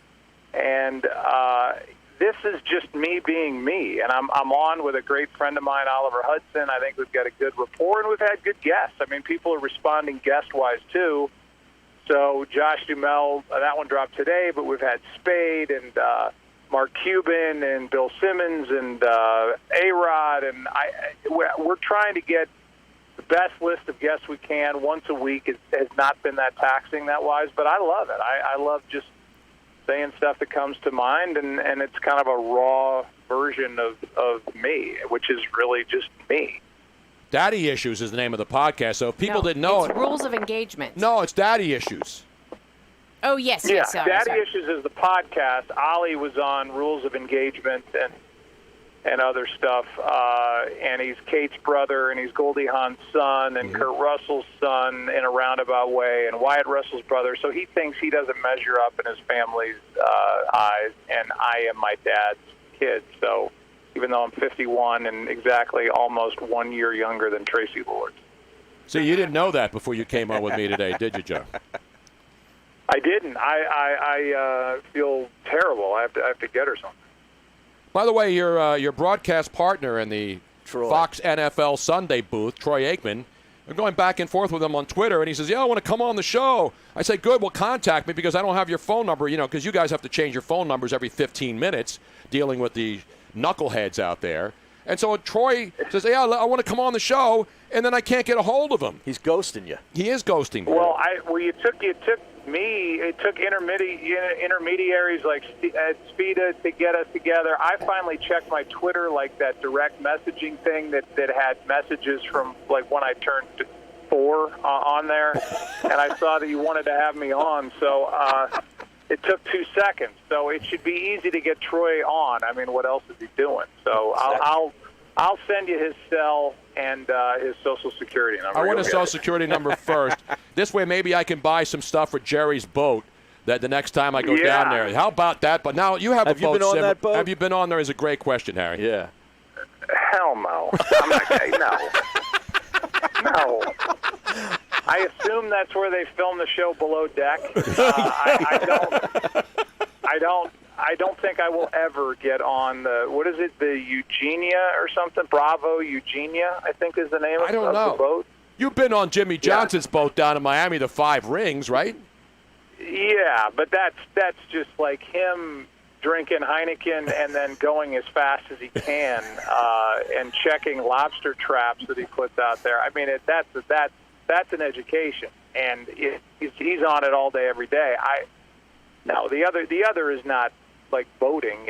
It's styling. Oh yeah. It's some sort of weird, lifestyles of the rich and famous thing. If I went on, I would wear an ascot though. You have to. And remember, and you'd have to have deck shoes. None of this. Yeah. No hard soles and stuff. You got to take that stuff. Are you allowed to wear even shoes on there? I imagine that most people that go on the Bravo Eugenia have to start with a pedicure and then work their way toward the back of the boat and hop on. No, they're not allowing those yet, even in Texas. Even on Jerry's yacht, they're arresting people who want to go on there and get pedicures and manicures and all. Last thing, Joe, I want to ask you about the schedule release tonight. You're the NFL voice on Fox. Will you be there going down each schedule and doing the traditional? Harry and I tomorrow when we do our show, we're going to do our annual tradition, which we stole from Mike and the Mad Dog, the give him a win, give him a loss dog schedule release of every NFL team, and then tell everybody what their record's going to be at the end of the session. Will I do that? No. I will look at where I'm supposed to be, and then, by the way, wonder if I'm actually going to be there or if I'm going to be in a studio or if I'm going to be in my office calling these games. I have no idea. Nobody knows anything. So I'll look at where Fox's their doubleheader games are and then what the Thursday night schedule is, and I'll leave the rest for you to figure out. Gee, I thought with all this extra time between podcasts, you'd be able to break things down so that when you do broadcast again, you could say, I had them going 12-4 when I was looking at this back in May. Does anybody do what nobody says? I had them going 4-12, and now they're 12-4. I think it's usually one way. Well, this team sucks. This team is a letdown. I don't know that anybody's doing the surprise thing, but maybe I'll just let the games come as they're listed, and I'll show up where they tell me to go. When Joe said he'd have an ascot on if he was on Jerry's yacht, yes. It got me thinking about yacht rock radio. Oh yeah. Like, Joe, what's your favorite yacht rock radio tune? Well, I mean, along these lines, it would be Crisscross's Sailing. Exactly. Yes, that's it. Number one that is on the number board. one. Ding, ding, ding. If you're going to do a Mount Rushmore, which a lot of radio shows do now with no sports, a Mount Rushmore of yacht rock, Sailing by Criss Cross has to be number one on the list, right? It has to be. And I've trying to think of which are my Sirius XM stations that I go to other than Stern and Wait, what about 211? What about myself, 211, the Dan Patrick channel? Dan Patrick, Rich Eisen, and Tony Bruno. Dan Patrick has his own channel? Yes, it's the channel I'm on. It's Dan Patrick, I know, Rich Eisen, and then God, me. You're easy to get under your skin. My God, I'm from Philly. I'm from Philly, and I'm Italian, Joe. You know that. He's looking for a fight, Joe. What are you nuts? Dan Patrick's got a channel. Come on, we're on after Rich Eisen. Let's go. Yeah. Okay. Now, Joe, no wonder why people in Philly think you hate us. Yeah, that's right. Hey, you suck, Buck. You hate the Eagles. You hate the Phillies. You suck. Okay. All right. Great. Have a nice day. That's when I check into the hotel. Exactly. No, that's when you get off when you're actually walking through not even to the terminal, when you're coming up the jetway. The jetway. That's the first thing you hear, right? I had that one of the last flights I took. It was a Southwest flight. Swear to God, from St. Louis to Phoenix, and I get off, and a Philly fan, this woman, stops me. She goes, "I just got to ask you," and I'm thinking she wants an autograph. She's like, "I just got to ask you, why do you hate Philadelphia so much?" I was like, I just snapped. I said, "I don't hate Philly. Why would I hate Philly? I love Philly." Jesus, give me a break. And she just looked at me. I mean, all the blood ran out of her face. I was like, "I'm sorry. I'm just tired of hearing how I hate every city. I love being in Philadelphia. It's great. It's a fun trip. People care. I love when fans care. They care there. It's good. I'm not asking you to talk about Philadelphia. I was just busting your chops, Joe. Come on, man. No, I know. But that's my hot button thing. That I got under your skin with the Dan Patrick channel, and No, you now didn't. you got under mine. I don't do that. You won't find a more laid back, easy to get along with human being on the planet. I listen to Yacht Rock Radio and chill. And drink when I'm in wine. one. And I drink wine. Yeah. Jim Nantz sent me a bottle of his The Calling wine. Come on. The Calling. Yeah. Calling. That's what I want to do. I want to find a job where I just can name wine. This one is Grandpa's Shorts. We're going to call this one. Yeah. How do you not have? You're not a wine guy, right? I've become one, much to my daughter's surprise. When I met my now wife Michelle, I went from basically like Bud Select to now I'm talking about tannins. I hate myself. Yes. I don't even want to hear that come out of my mouth. Well, your spotter, a Philly. I didn't even know your spotter was a Philly guy. We had him on the show at the Super Bowl. Ed Speed, I didn't even realize that. Wait, what? You had him on your show? On Super Bowl Radio Row. I'm the only guy who put him on nationally to give him the love and respect that he deserves. How did you even know? Is he walking around with I a got him T-shirt on. that says I'm Joe Buck's stat guy? No, I texted him and said, you got to get over here right now. Now, Harry and he are buddies, Yeah. Harry Mays, and I said, I know there's a guy from Philly because there's all these guys, Malibu, Kelly, hey, all these Philly guys are spotters and statisticians for most of the network broadcast guys. He was a good guest that day. There's something in the water there. I mean, I've told Speed of this to his face. He's actually I've written listening him right letters. now. Yeah, of course he is. What else is he going to do? He's not going to talk to Christy, his wife, or Nate and Jack, his kids. Come on, Ed, go back to your family. I don't know that I could do a game without him. So I hope that he's taking good care of himself during this quarantine time because I lean on him more than anybody that I work with. And unfortunately, there's not even like a Division III local college basketball game you can go to anymore. No, now. if there was, he'd do it. He's got to be going, just literally climbing the walls in his house.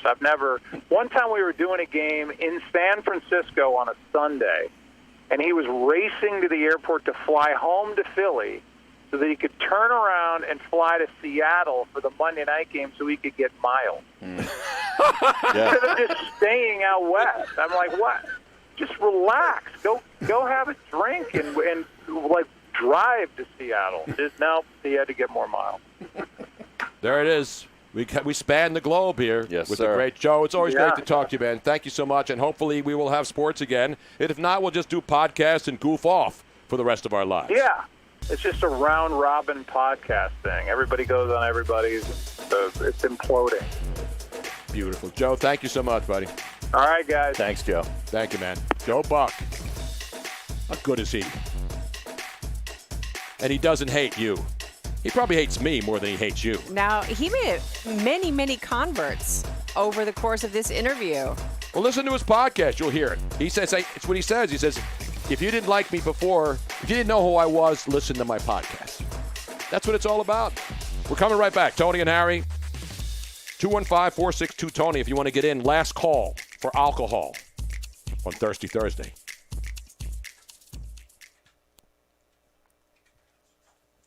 That is awesome. Okay, so we're going to have about... Did you see Lisa Ann tweeted? Yeah. She says, I'm just here for the hard-hitting questions. See what I did there? LOL. Short segment tone on the clock. I know. I was going to wrap them up, but, I mean, we were just having so much fun. There was so much good stuff in there. Now, you know Ed, don't you? But, Harry, how do you know Ed as well as you do? I got to know him at Villanova games and basketball games, local basketball games? Oddly enough, I remember talking to him about frequent flyer miles. His dad's a member. Yeah, he talked to us okay. about frequent flyer miles when he just posted in the chat room. He said, Christy, my wife, did not sign up for a 24/7 husband.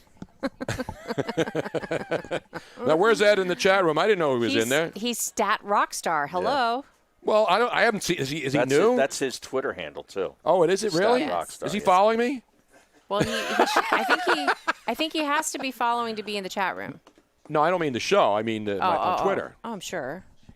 He said Rich Eisen was the one who set Joe and his wife up. Oh, really? Mm-hmm. Yeah. Michelle. Yeah, he says, "Hey Tony, Ed here." So he's on the Twitch room. Beautiful. How about giving him love, Harry? What's that? Giving Ed love there with Joe. Yeah. We gave him love at the Super Bowl. Absolutely. What up, yo? Now, he lives in Delco, too, right? Isn't he a Delco guy? No, he's in Abington, right? Plymouth Meeting over. We're in Monco. Yeah. Near Conchie, Plymouth Meeting area. This guy, Joe Corrado, look, he has this picture of Joy Oh, Behar. God. Looks like every lady that works the lottery machine at any Canals liquor store in Jersey. Wow. Yeah, it's true. Jeez. Oh.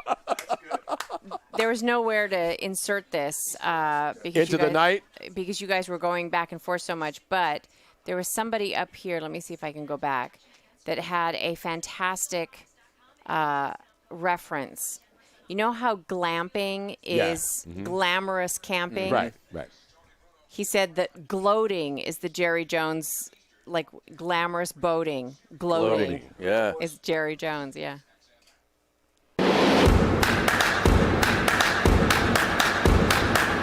Welcome back to the Tony Bruno Show with Harry Mays on Sirius XM 211. Oh, wow. I love having fun with people in the business, and I like having fun with everybody. People on the Twitch stream, on Twitter, wherever we are, interacting when we go out in public. It makes this fun to do, Harry. You know, we're not here digging ditches. Exactly. You know what I'm saying? Tarring a roof. Well, I've done all that stuff, Yeah. so I know where those people have been because I was one of them, and I'm just grateful to be in this business and have fun. Now, Robin has an update here because, you know, we usually do Florida updates, and most of the time, nothing good seems to happen in Florida. You notice always most of the stories are negative. You know, some woman gets eaten by an alligator that she was taunting and then wondered why the alligator ate her. Or, you know, some woman was on meth. And it's always negative stuff. Yeah. And, you know, I'm not a negative guy, Harry, as you know. I'm You know what I'm saying? But it's funny because whenever I go to Florida, there's nothing negative.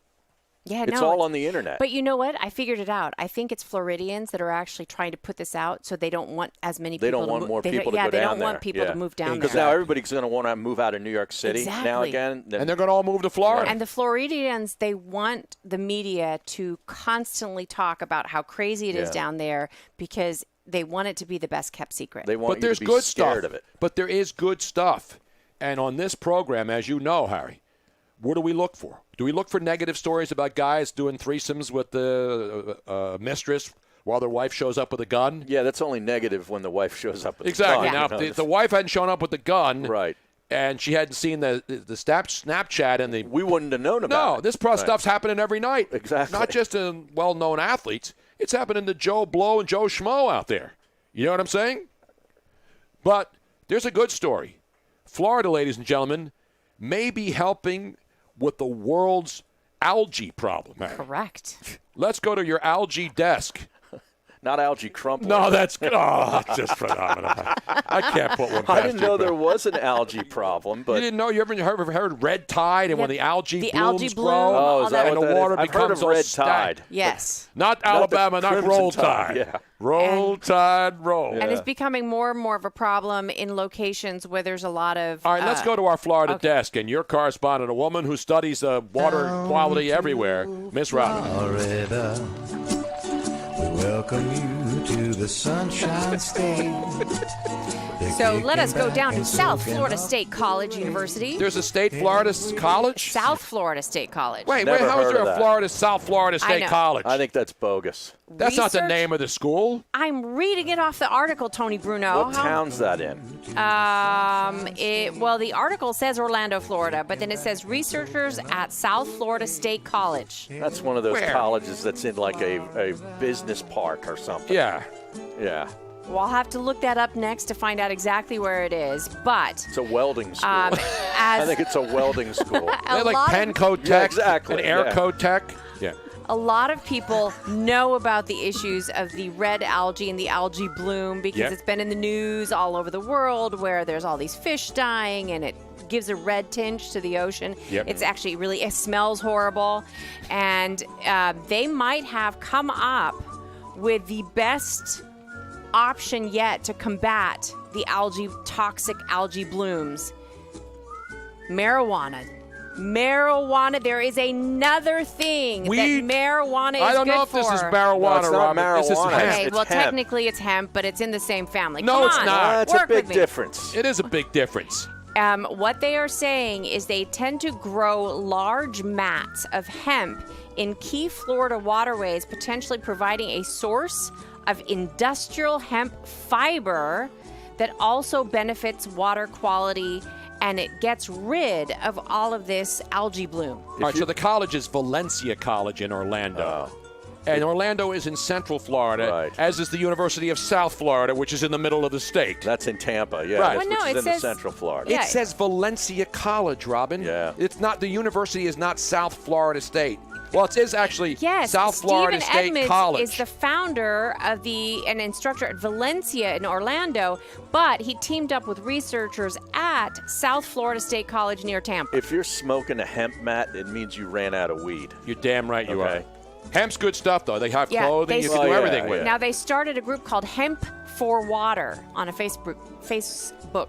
Not Smoke on the Water. That's a different group. Deep Purple, Yes. man. Getting us back to the purple lights. See how it all comes full circle? It does. You can't get anything past this show. But we love. I mean, hemp is so great. It's like bamboo. It grows fast. You can and it's in that same family. So there's all sorts of things you can do with it. We've had I had a hemp T-shirt once, and it was fantastic. It's huge. It's huge. I'd rather just smoke some weed. But that's probably how they came up with the idea. Yeah. Is they were smoking some weed, and they're Right. like, dude, what else can we do with this stuff? There it is. Richie Blackmore, man. Grab your hemp right now, everybody. That's the first riff you learn when you play guitar. Yeah. Then we got the hi-hat here, Tony. Ready? Okay.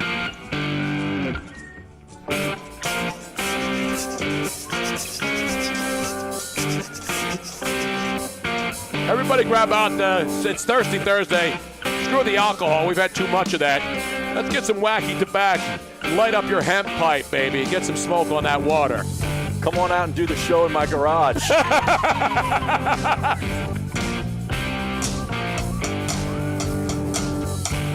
Harry, what were you doing when this song was out by Deep Purple back in the day? Wow. I wasn't smoking weed yet. Yeah, when did that start? First time, 14. 14? Yeah. Some stupid river. It's some redneck with a mobile. Yeah. Now, wasn't there some stupid with a blowtorch burned the place down to later on in the song? Tony? It's based on a true story. I have it lower, Ruff. See, they burned the place to the ground. Yeah. It's based on a true story. Over in Geneva, Switzerland. You think anybody cares about where this Or happened when they're Montreux, smoking dope and playing smoke Yeah, on the man. water? Who's listening to the lyrics, Harry? Well, you're trying to sing them. Let's just play it. All right. Guess whose birthday it is today? Speaking of burned out old rockers. Well, it's Steve Tyler. Steve Tyler, 75 today. Dude. He's got a great wig. Is that a wig? Oh, yeah.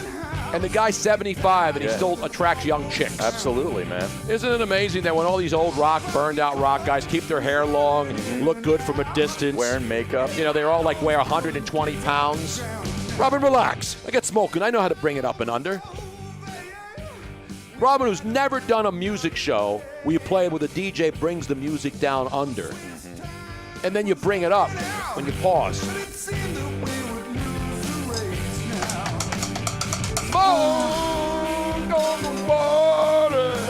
So Steven Tyler's one of those guys, right?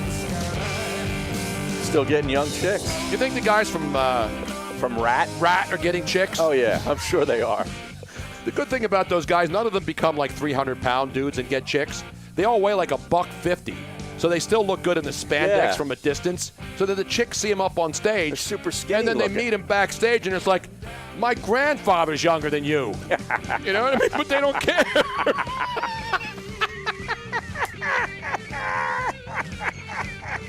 I love Matt Riss. One says Harry's on 422 already. Yes, he is. Not 420, 422, babe. But he doesn't have to go that far. That's way up there. No, that's way Just up takes that Schuylkill Expressway past the construction zone. Yeah. And then floors that some bitch. You know what I'm saying?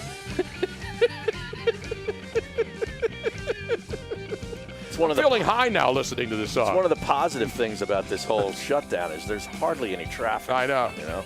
Should we keep it this way, Aaron? Who cares if 40 million people don't have a job anymore? Oh! We almost had an absolute studio collapse here, ladies and gentlemen. Canine. Pat Canine sitting back, tripping out on smoke on the water, accidentally pushed the console and almost knocked over my $7,000 what is this? The Mac, the iMac, and it already fell once. And That was Robin my- fell and yeah. made it smash and almost fell again. He built the studio and he almost destroyed it. I want to thank everybody for participating today. We'll see you for the big Friday finale tomorrow. Thanks to everybody, Joe Buck, Daniel Feldman, McMullen. We'll see you tomorrow. Woo-wee. That was a close one. I caught that, baby. Did you see that thing? I had to grab that before it crashed.